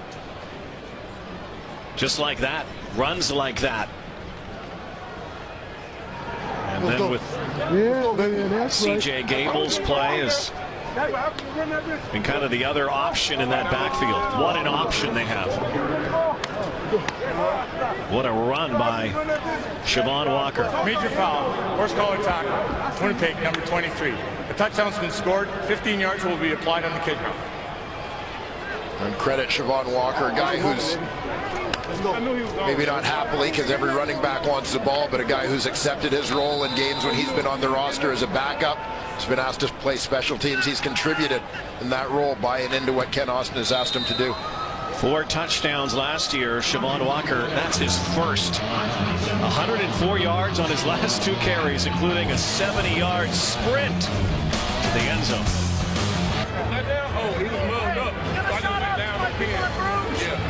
Siobhan Walker with his first touchdown. If you have bet on that one at the beginning of the season, said that Chevy Walker wouldn't score until the last game of the regular season. Well, a lot of changes in personnel in Hamilton over the course of the year with a new regime in town. Just his 7th game, and again, changes and a great play of C.J. Gable. It's prevented a lot of that. There was a penalty again on the touchdown, so the ball moved up to the 50 to kick it off. Let's take another look. You'll see a couple of defenders on the left side of this play. They're keeping an eye on the quarterback, Dan Lefevre, because they're so used to Lefevre in this kind of look, keeping the football. They both hold up out wide, and that's going to leave a run lane, cutback lane, even without a bootleg from Lefevre. His presence in that backfield and his run threat keeps that lane open for Walker to cut it back. There it is, number 1 on the season. 4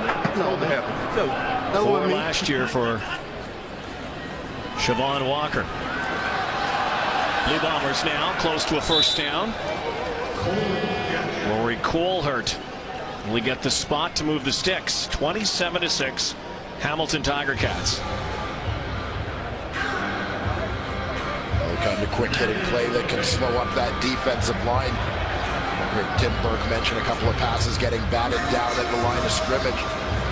Bombers, both through play calling and also through blocking schemes, have to find ways to prevent that from happening. The quick game can do that a little bit, particularly if the offensive linemen start cut blocking a little bit. The D-line would be more likely to keep their hands down in order to try and protect themselves against that. Blue Bombers only points coming off the toe of Sandro DeAngelis. Mario Fannin, Auburn running back, getting some time here. Member of the BCS championship. So spent a couple of seasons with the Denver Broncos. Mostly on the injured list.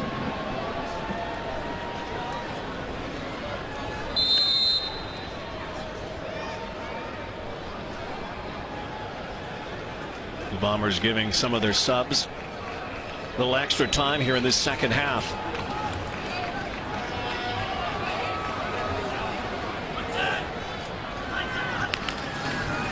Three in motion here, but Will Ford on 2nd and 2.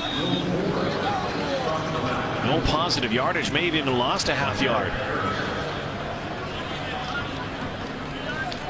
Biggest thing is, you just saw that play.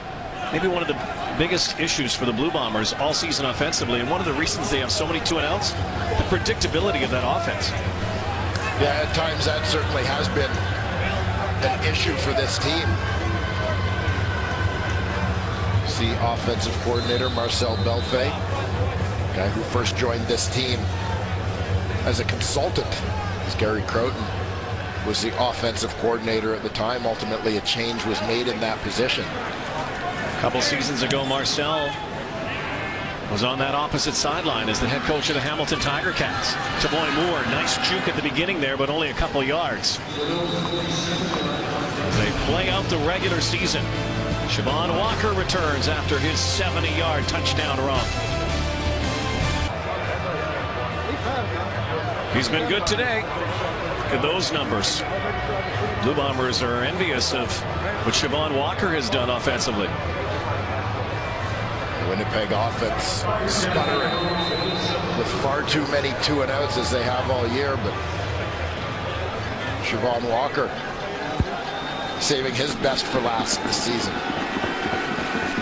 Walker did come out with the offense and then sent back to the sideline. Tavoy Moore's getting some time now. There he is. Moore chopped down at the 26-yard line. Enoch Mwamba doing the chopping. Well, Tavoy Moore as a running back is a little bit like what we've seen with Lefevre and Mazzoli as quarterbacks. As Ken Austin would say, it's not like we have any sort of platoon or any kind of 3-quarterback system or here 2 running back system, but everybody's got a role. And everybody understands the role. Tavoy Moore is a guy who's going to come in and run certain types of plays when he's in the game. Tavoy Moore from Central Washington. Lefevre now decides to go. Penalty flag comes down in the backfield. Lefevre picked up 3 or 4 yards, but this looks like it could be a hold.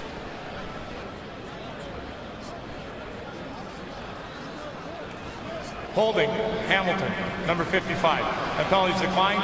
3rd down. Right guard Tim O'Neill penalized. So the Bombers bring out their return team. The Cats bring out their kick team. Well, what the Ticats are trying to do is get a mismatch with the speedy Tavoy Moore running back out of the backfield.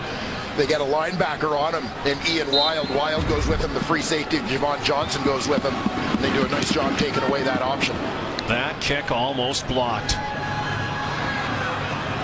And there is Javon Johnson. Birthday today. Up near the 45-yard line. Heard from Tim Burke when he was chatting with Sarah Orleski about Max Hall, and not getting a lot of pressure, but seeing a lot of outstretched arms.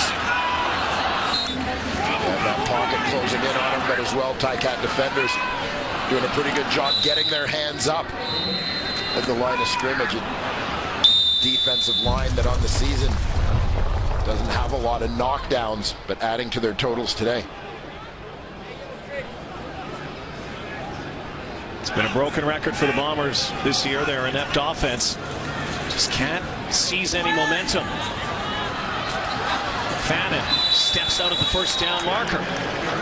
Actually, they're going to spot it, it looks like, just before. Well, that's another way around those batted balls, is to get Max Hall out of the pocket, move him around a little bit from behind that offensive line. Max Hall goes to the sidelines. Justin Goltz also on the sideline. Jason Boltis is the short yardage guy. 2nd and 1. And follows the convoy.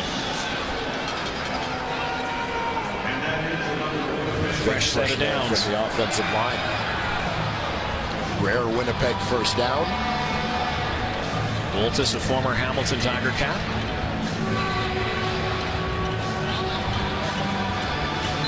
Boltis and receiver Aaron Kelly, 2 former Cats, were quick additions to this team when Marcel Belfait took over. Guys who he knew were good professionals and guys who understood his system. Split backs again for Max Hall. Sends him out. And out in the sunshine is Fannin again. A helmet to helmet. They ram out there near the Hamilton 50-yard line.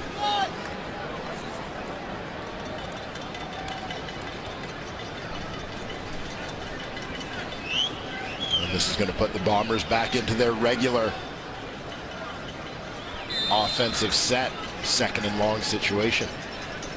2 and outs have been a problem today and all season.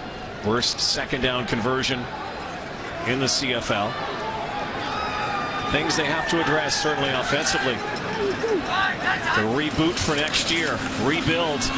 Hall hangs in. High toss, and Rory Kohlert just made a remarkable catch.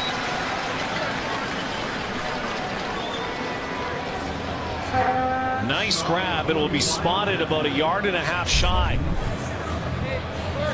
Kohlert goes up. Hooks one down. And taking a page from the book of S.J. Green. One-hander, unfortunately, it's going to leave him short of a first down. Rory Kohlert has been one of those rare bright spots for the Winnipeg Blue Bombers in this dismal 2013 season. Former Saskatchewan Husky star. Colhert, who went undrafted. Of course, the Blue Bombers. There's Jade Etienne, who got off to a great start this season, Jade Etienne, but has been MIA since. Suffered a concussion, and really the reason that Jade Etienne hasn't been getting the football is because of Rory Colhert. Yeah, Colhert has placed a stranglehold on a starting position in this offense, and you talk again about guys who have benefited a little bit from the change in scheme, and we mentioned Clarence Denmark earlier, but Rory Colhart's a guy who, during Marcel Belfay's time in Hamilton, he spent some time on the Tiger Cats practice roster, which gave him an edge over some of the other receivers here in terms of knowing the system. And he's thrived as well since Belfay took over as OC. Freddie Plessius, company to the sideline. We'll try to get an update on that. Here it is, third down. Will Ford in the pistol, takes it, and is dropped short of the first down. Hamilton football. As the Cats roared. Torrey Davis in on him, and Will Ford almost lost his head here. The Blue Bombers turn it over on downs. Well, Torrey Davis was the guy who came up with a great defensive play here. Watch the quick get off on the snap of that football. And the 300-pounder makes himself skinny to slice through that gap and make a play in the backfield and ensure that Will Ford wasn't going to get the first down yardage. Now, Brian Bolke, who's sitting out today, usually starts beside him at D tackle. Bolke, a double award nominee for the Cats. But having Torrey Davis beside him has been a big part of Bolke's success this year. Stopped at the line of scrimmage. Again, this Hamilton team will look a lot different next week, hosting the Montreal Alouettes. Giving some of players, their regular players, a rest. Make sure they're ready for next week. Ken Austin told us yesterday he wants to have his team prepared for the postseason. That game next week is going to be a tremendous chess match when you consider it'll be the third meeting between those two teams in 4 weeks. So lots of recent game film to look at, but it's going to be all about the adjustments made by the coaches. Lefevre hangs in now, wide open in the sunshine. Nice catch out there. And again, it's Andrea Jones at the 45-yard line. He was on an island by himself. Well, it's a nice grab by Andrea Jones, but you also have to like the throw here. You just get a showcase of the arm strength from Dan Lefevre, who basically had his lower body wrapped up by would-be tacklers. Flung that one strictly with the arm. First and 10, Cats from the Winnipeg 45. A handoff again to Walker. Crashes forward.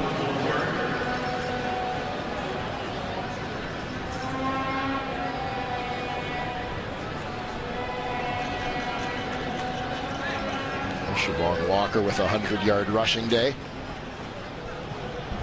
Largely on the strength of that 70-yard touchdown run. Talked about the meetings with Montreal the last 2 weeks. Slim win by the Cats last week by 3. Previous week, the Alouettes manhandled Hamilton, and earlier in the season, another close one. Cats just knocked off the Alouettes. Lefevre, Giguère, far sideline, pushed out. Another first down. A positive sign for the Ticats to see Dan Lefevre looking sharp in this tune-up. Safety blitz comes in that right A gap. Lefevre shows some mobility with the side step to his right to dodge Koshi Mwamba. Deliver that strike to Giguère. Cats continue to roll, barring penalty. Last play of the third quarter. Lefevre, deep drop, and a crossing pattern. Look out here. Brandon Banks takes the corner. The guy they call Speedy B redeems himself for 2 earlier miscues, couple of fumbles. He'll move the sticks again. That's 3 quarters down here, 15 minutes left in the regular season. Then on to the playoffs for the Hamilton Tiger Cats. Brandon Banks picks up the first down. Cats lead by 21. Barring some complete miracle comeback by the Blue Bombers, highly unlikely the way their offenses played. They're 0-11, trailing after 3 quarters. It looks like the Hamilton Tiger Cats will head to the playoffs on a winning note. So let's take last week and look ahead to next week, because again, familiar territory for the Hamilton Tiger Cats and the Montreal Alouettes. You called it. It's going to be quite a chess match. Yeah, it really will. Again, 3rd time these teams will meet within a 4-week span. For Hamilton, they've given a couple of different looks to the Alouettes. The Jeremiah Masoli package, a big part of their game plan last week. Well, now the Alouettes have seen that and will be prepared to defend that. You wonder what wrinkles Kent Austin will have up his sleeve, is obviously that offense-defense match. Tommy Condell, Hamilton's offensive coordinator, and Noel Thorpe, who's done a tremendous job coordinating that Montreal defense, going head-to-head. Quick outside, Brandon Banks is spun out of bounds by Johnny Sears on the far side. Again, for Hamilton, I mean, it's pretty simple. Again, they have struggled within the 20-yard line in the red zone, and they put up tons of yardage numbers, not many points, not as many points as you think they might. They give up a lot of sacks, have given up a lot of sacks, and Ken Austin knows one thing about the Montreal Alouettes: they'll load the box and they will come after Henry Burris or Dan Lefebvre or whoever. Absolutely, they're gonna bring some heat, and Hamilton tried to find ways to run the football to alleviate some of that a week ago. 2nd and 11. Lefebvre jumps up and will slide at the 15-yard line. Will be well short of a first down. And again, Luka Kanji comes out.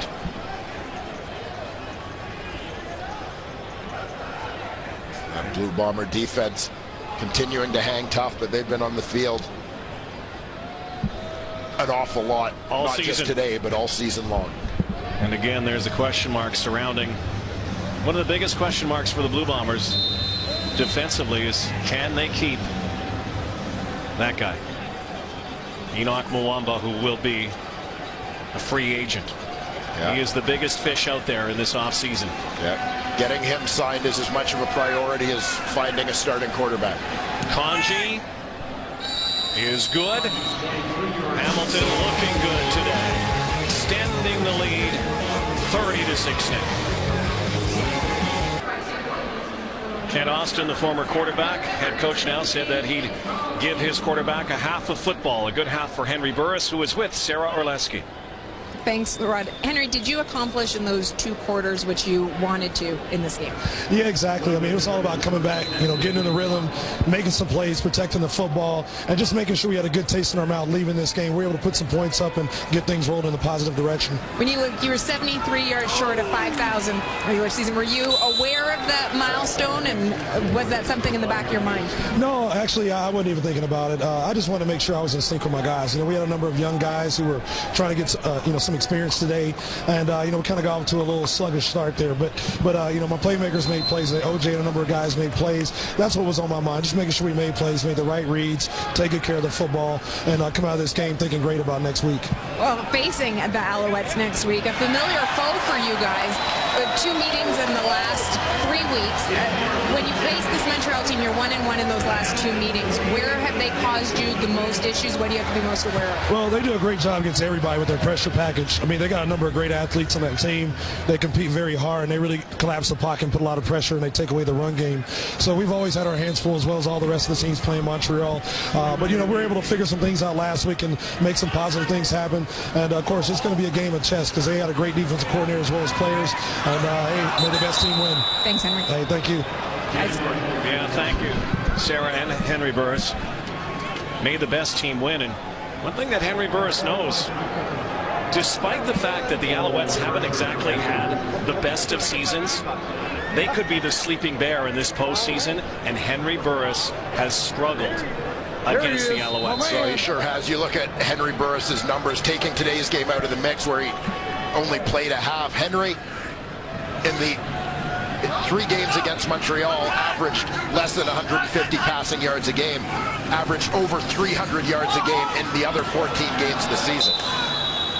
So the Montreal defense seemed to have his number and certainly limited his productivity. We've talked so much about that Montreal defense. I think that with Troy Smith and every week of experience that he gets at quarterback, offensively, Montreal becomes that much more of a threat as well than they were for much of the year. And they got something that Winnipeg did not get this year, and that's some continuity at quarterback. Finally, their 3 young quarterbacks actually got a chance to play and succeed. Josh Nicewander and Tanner Marsh and eventually Troy Smith, and it's his team moving forward here. Carving himself a great story. Mike Renaud will put this into the end zone. And the Bronx cheers ring out here in Winnipeg because they put another point on the board. Well, the 2013 season will officially come to a close. Regular season ends. Coming up next, the Edmonton Eskimos, Saskatchewan Roughriders. Riders getting ready for the West Division semifinal next week at Mosaic against the visiting BC Lions. Of course, the Calgary Stampeders and Toronto Argonauts will await the winners of the semifinals. First time since '96 that there is no drama heading into that final week. Everybody knows where they're going, knows who they're playing.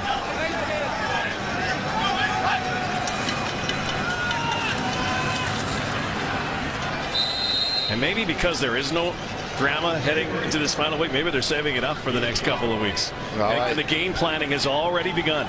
Yeah, you've got to believe great rivalries, a year where you look at the 6 teams that are in the playoffs, and I don't think it's just lip service to say that anything can happen over the next 3 weeks of football.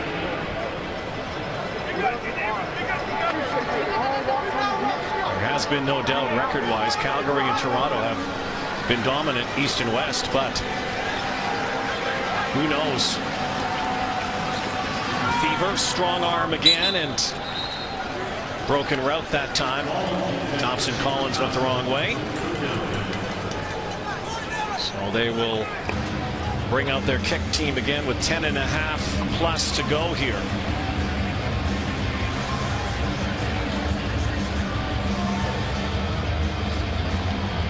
Inevitable also, Dwayne, down the road here, that the weather starts to turn next week in Guelph.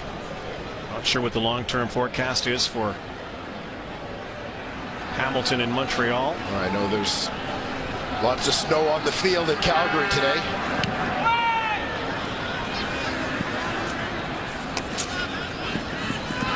And only one indoor game remaining. Eastern final.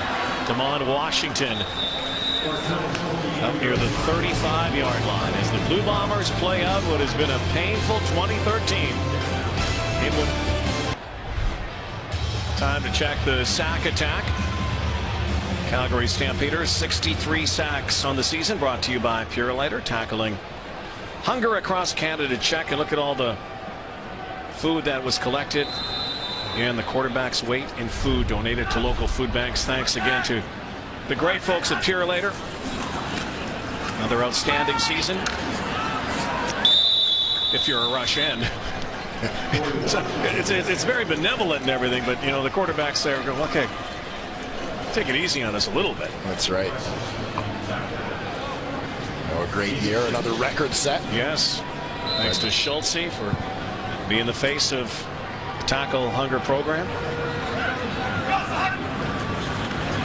Max Hall and got drilled but delivered the football. And another grimace over the top. They were bearing down at number 15. Yeah, pressure came right up the middle. Ray Shipman, middle linebacker, free on the blitz, but Max Hall with the recognition. Quick release. Tripped up. Midfield. Penalty flags flew immediately. And slow to get up. But he got bounced back up is Will Ford. Tripping. Hamilton, number 42. 10-yard penalty. 2 minutes. There are some hockey calls in football. There are. Ray Shipman, again, middle linebacker, sticking out that leg. Not a call that you see often, but Al Bradbury did not just make that up.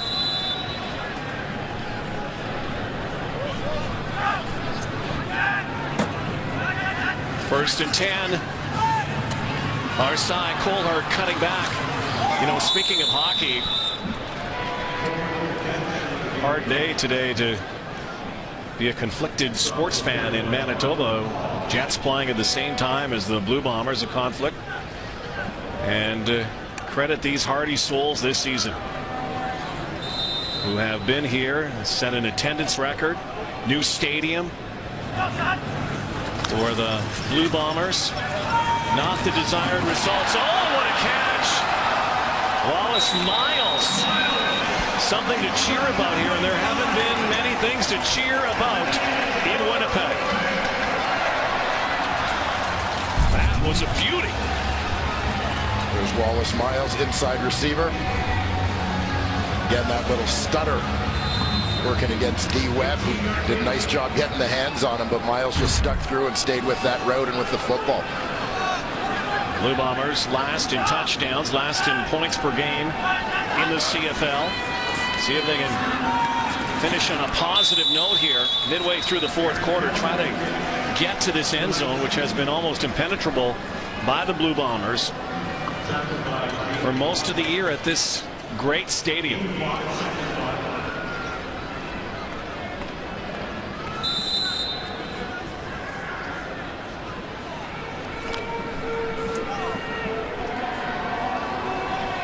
Will Max Hall be the guy next year? The Blue Bombers go out and get a veteran quarterback. Will happen in the offseason. Hall, corner route, Clarence Denmark had it. Incomplete. You know the funny thing about that is? That's usually a catch that Clarence Denmark makes. Yeah, he did a nice job adjusting and accelerating to that football. You see right through the arms. It's a tough situation over the shoulder with a defender right on you. Great effort, just unable to finish it. And Clarence Denmark really underutilized until Marcel Belfay took over. The offense is going to stay on here on third down and take a shot at the end zone. Well, here's the crazy thing is the field goal unit came out. Now they had to sprint off. And the crowd was starting to boo when they brought the field goal unit out. Why not? 30-7.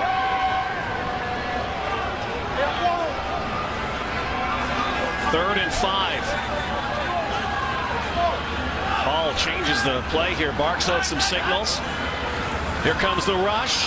There goes the ball. And it's picked off by Arthur Hobbs. Hobbs decides to bring it out to the 6-yard line. I suspect Arthur Hobbs didn't know the rules. Well, nothing else needs to be said.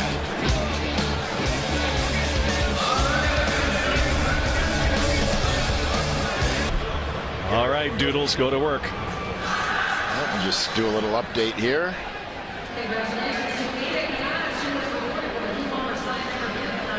Yeah. Not yet. Not officially. Not officially. You never know, but you know, and it's easy to pile on when a team has had a year like this. But frankly, the Blue Bombers have had a number of these years. Yes, they went to the Grey Cup a couple of seasons ago, but that was a year removed from 4 and 14. Yeah, they've had their struggles for sure in recent years. And we talked after the halftime here celebrating the 1988 Grey Cup championship team. This organization hasn't won a cup since 1990, the longest current drought in the Canadian Football League. Thank goodness for Ottawa coming back. You know, Nick Bastaio had some words for the crowd at halftime and talked about the fans here, and this fan base is very patient but very knowledgeable. Knowledgeable, loyal. fiercely supportive of their team. And today, not so cold. You know, you saw a November 2nd game. You might have thought temperature would start to plummet around here, but it's actually a pretty good day in Winnipeg. And the best news for these fans is the old saying, wait till next year. Well, I'm a believer that it will be a better year in 2014 for the Winnipeg Blue Bombers. They've been through a couple of seasons of turmoil, really, when you go back, coming off that 2011 Grey Cup appearance. Last year, starting the season on the road, the uncertainty about the stadium. They went through a coaching change last year. This year, change of offensive coordinator, change of general manager, change of team president. Demond Washington was going backwards and then finally is down near the 54-yard line. TSN's rugby action continues tomorrow. Canada takes on the All Blacks in an international friendly presented by AIG. The Haka. Live coverage from BMO Field in Toronto gets underway at 1 Eastern, 10 a.m. Pacific on TSN. Hope to see some Haka. CFL. I like what they do. Oh boy, this is not good news, particularly in a game that's completely out of reach. And one of the best special teams players in the land hurting, Mark Beswick. Well, and you hope that that's just a cramp that they're stretching out, but he looks like he's in more pain than that. See a concerned special teams coordinator, Jeff Reinbold, looking on. Mark Beswick, be a very difficult guy to replace.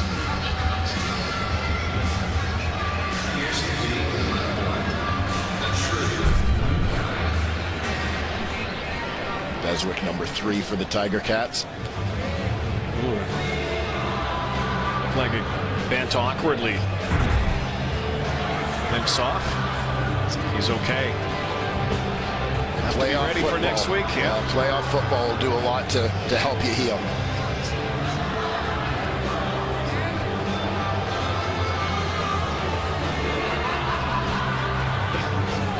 Jason Boltus now in at quarterback for the Blue Bombers.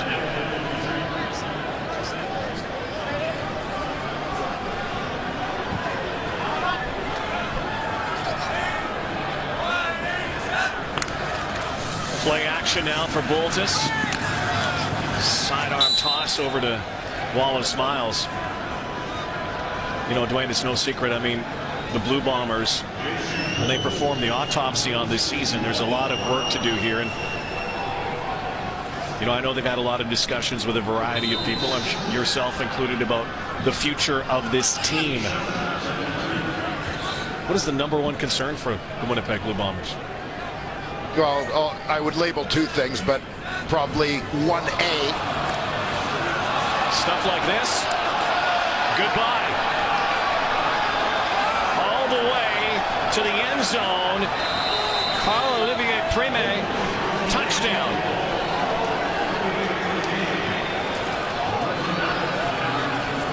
And the rookie Montreal native out of Wagner University, 2013 draft choice. C.O. Preem. And the perfect position at the right time. Yeah, getting some of his first reps of the ball game. Eric Norwood gets to the quarterback. There's the fumble.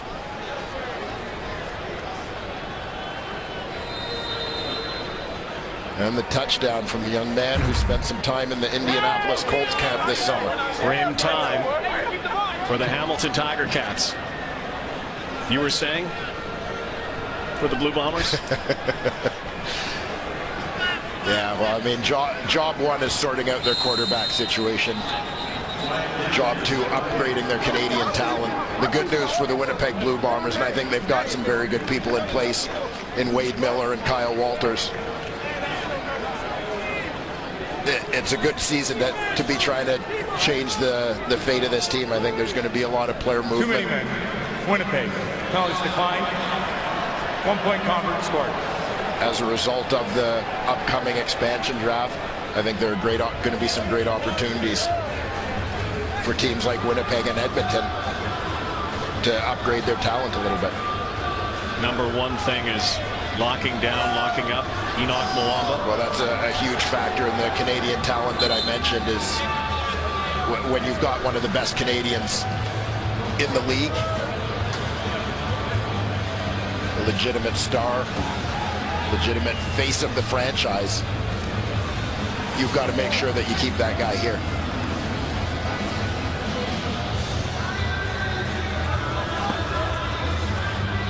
I think the Max Hall situation, as the Bombers say, they believe that at this point they've seen enough to believe that he can be a backup quarterback. I'm not convinced that he's shown enough to be a starter in the Canadian Football League yet, and I don't think this team should go into next season with a question mark. If they're not sure, then they need to go out and get somebody, even if Max Hall comes in as, in theory, the number 2 guy with an opportunity to compete for the job.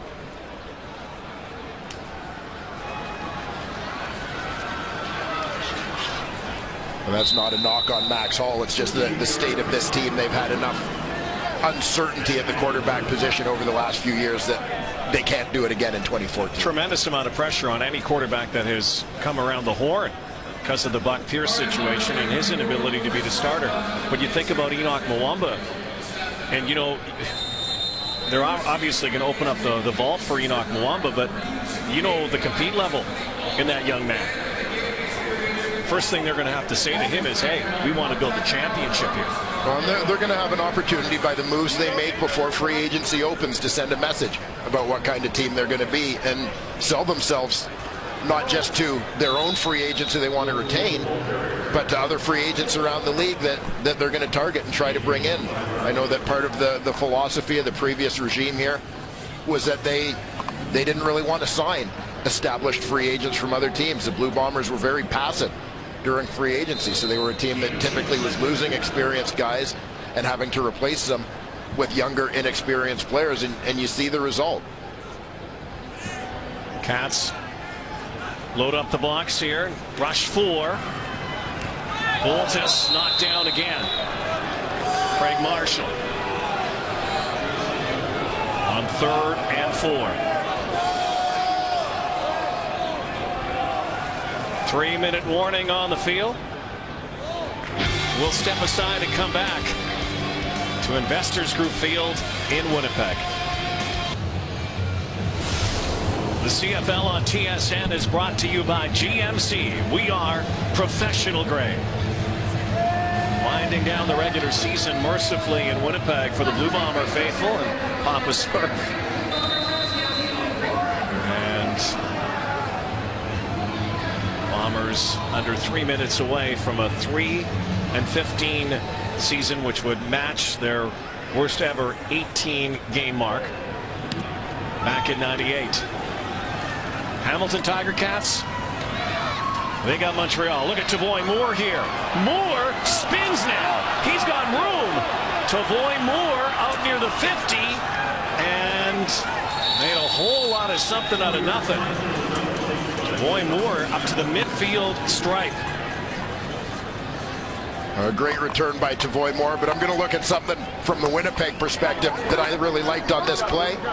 At this stage of this ball game and on a play like that, when you have a veteran guy like Brandon Stewart running all the way from the other side of the field to track him down and make a play,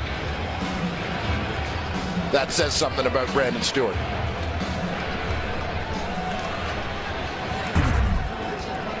Well, still playing to the bitter end. 30-point Hamilton lead. Try to chew up some of this clock and get ready to head home. Host the Montreal Alouettes, their temporary stadium, Guelph University. Be jammed in there next week.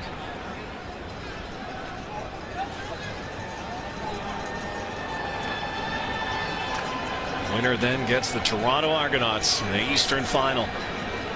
Don't forget, coming up, second half of our doubleheader, season finale.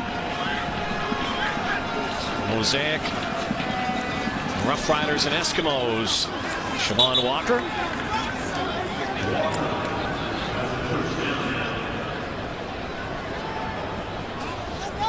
With the Tiger Cats looking to put this one away.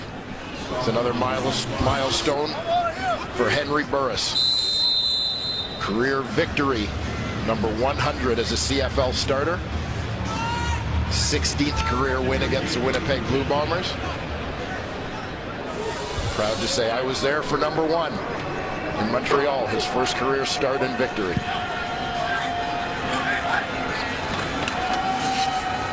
Well, again, inching closer to 40 years old. Henry Burris, still young at heart and young in arm. One of the best in the game. 38-year-old, former most outstanding player. Most outstanding player in the Grey Cup game back in 08. Remember that Grey Cup week, and everybody talked about Henry Burris. You know, an inability, they said, to win the big game, and he proved those doubters wrong forever in that game.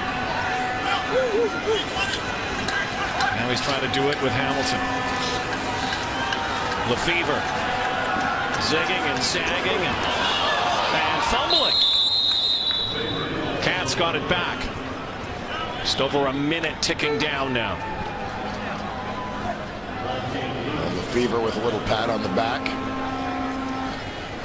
John Delahunt for the bailout.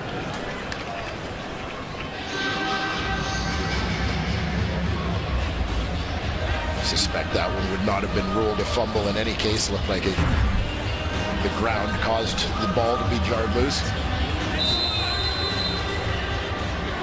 Well, Josh Bartel.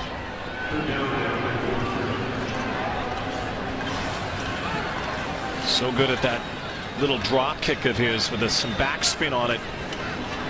He considers something like that here. Nope. Angles it to the corner. And they're saying it's out at the 1. You cannot get a more perfect boot than that. Salt in the wounds, Josh Bartel. Well, ever since he came here, a guy who learned how to kick a North American football down under. Some camps down there, former Aussie football player. Sometimes has that drop kick. This one was a spiral, and look at that. Did it go over that cone? But it was right at the 1-yard line. 90-degree bounce. There you see Blue Bomber defensive end Kenny Maynor, not dressed for today's game. Up thanking some of the loyal Blue Bomber fans in the stands below our booth. Down the sideline. These fans this season need a hug. It's been a long season.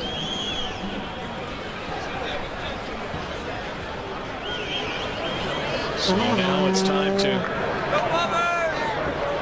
rebuild. Find a way to recreate some magic here in this city. 2 years removed from a visit to a Grey Cup game. 3-15 just doesn't cut it. Boltis now gets a nice block and gets the first down.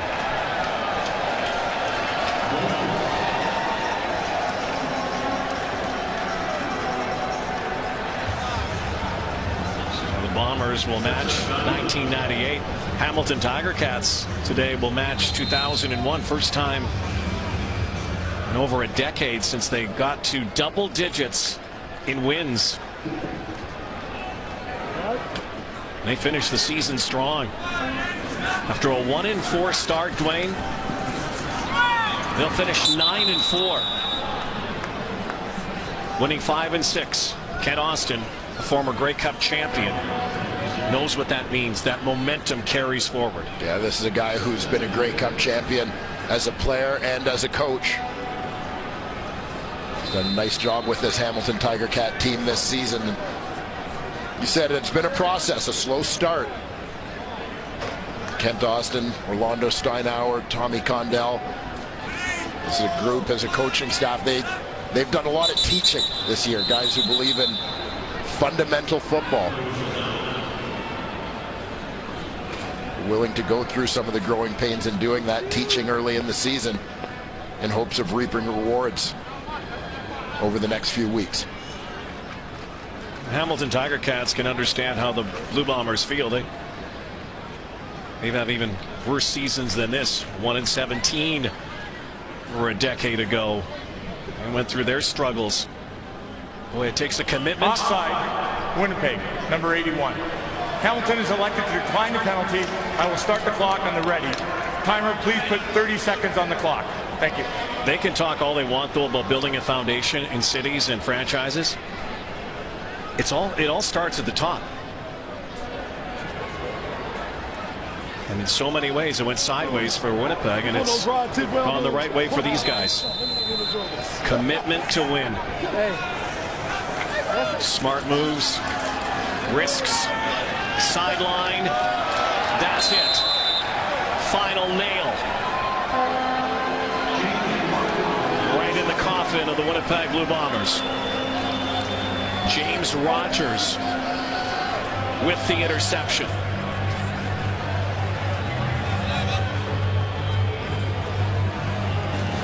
Rogers is playing on that corner in place of Rico Murray. See the reaction to Jason Boltus.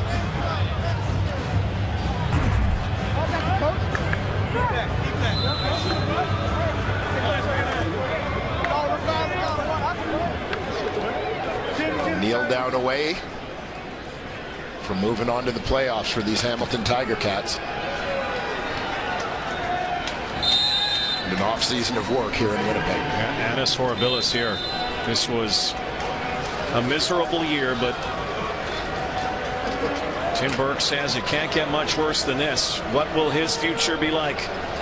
Will he be back? Where will the changes lie? Clock ticks down on Winnipeg's 2013 season. Painful one here. It's off to next year for Winnipeg. It's off to the playoffs.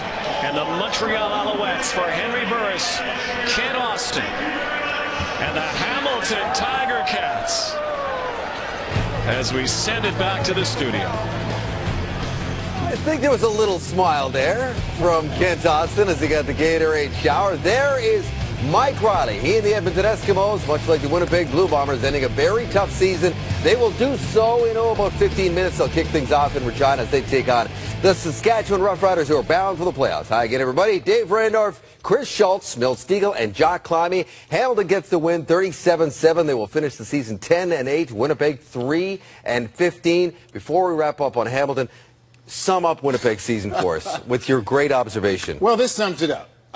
The first game of the year in their new stadium, the first pass that was thrown by Buck Pierce was interception. The last pass of the year in the new stadium thrown by Boltus was interception. So, Winnipeg, you're consistent. I love you, Doesn't baby. that say it all for a real sorry season? I'm sure Bomber fans would appreciate if we really don't say anything else about 2013. People don't realize on the panel here, Dave has a rule. We do not talk about teams who are 3-15. Well, so Bomber fans have been wondering, and Edmonton fans have been wondering why we haven't been talking in the last couple of weeks. That's why. Because of him. No.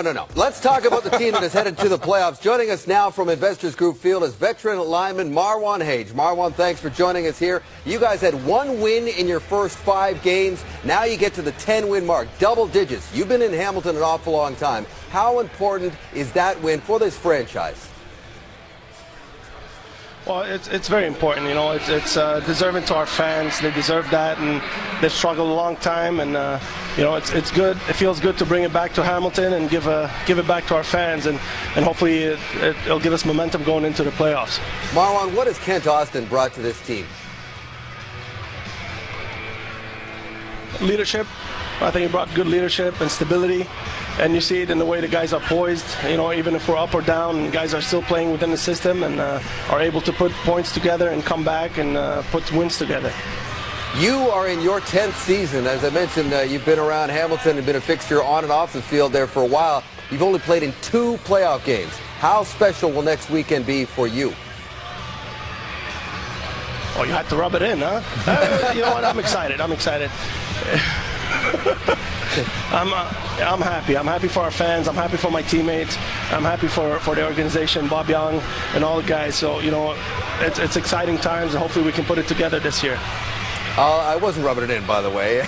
But I will ask you one final question. You've seen a lot of Montreal in the last few weeks. What have you learned about themselves and maybe yourselves going into the semifinal? I learned they like to blitz, so we expect them to come hard and bring every other blitz in the package, and I wouldn't expect anything less. And it's going to be a great fight. It's going to be a good fight and a good game between two good teams, and I'm looking forward to it. All right, head to the locker room. We'll see you in Guelph. Thanks for your time. All right, thanks, guys. That is Marwan Hage, who's been a fixture on that offensive line. You can certainly appreciate he was around for a couple of those 3-win seasons. He knows what the Bombers are feeling right now, Schulte. Talk to me about Hamilton. Well, there's an opportunity here. I think they're ready to go. You win a game like this 37-7, even though you did not bring along or play 11 of your starting athletes on offense, on defense, on special teams. That is a good sign. They're going to play a Montreal team, just like Marwan said, going to overload the line of scrimmage. They're going to blitz your quarterback. They're going to try to take that running game away from you. The players will get next day off, the day off after that. They'll have an easy one on Tuesday. Wednesday, Thursday, Friday are immensely important because those are your best preparation days. Saturday, you flip it in your mind. You prepare yourself ready to go. It's playoff football now. Completely different mentality. Hamilton, Montreal, it is 50-50. I played a lot of meaningless games and won some of those meaningless games at the end of the year. And my experience was that it feels good. It helps you as a football team right up until kickoff of the playoff game. Yes. And at that point, it ceases to have any meaning at all. So they can go home and feel good about themselves, and they can prepare feeling confident. But Marwan said it. I mean, this is about a very good Montreal Alouette defense that likes to come after them, come after the quarterback, and they got to spend all week figuring out how to defeat that. And I wonder, we talked at the opening about the rotating of different quarterbacks in. It just may be that working on Mazzoli and Lefevre in a sort of run package may help against a blitzing team like Montreal. So I think Montreal's going to have a lot of preparation to be doing this week. Speaking for Hamilton, we always talk about football as the ultimate team sport, but for these Hamilton Tiger Cats, this is all on Henry Burris. This is your chance to cement your legacy as one of the greatest quarterbacks in the CFL. We know that if you play well, you're going to win the game. If you don't, they don't have an opportunity. So Henry Burris, no pressure, but this game is on you, baby. From a personal standpoint, with Hank, finishes with 4,925 passing yards. He was looking for back-to-back seasons with 5,000 yards. Did not get there, but it's all about the playoffs. There is a look at Mosaic, and that's where we are headed next. They lead the league in attendance, and Ryder Nation will be out again today.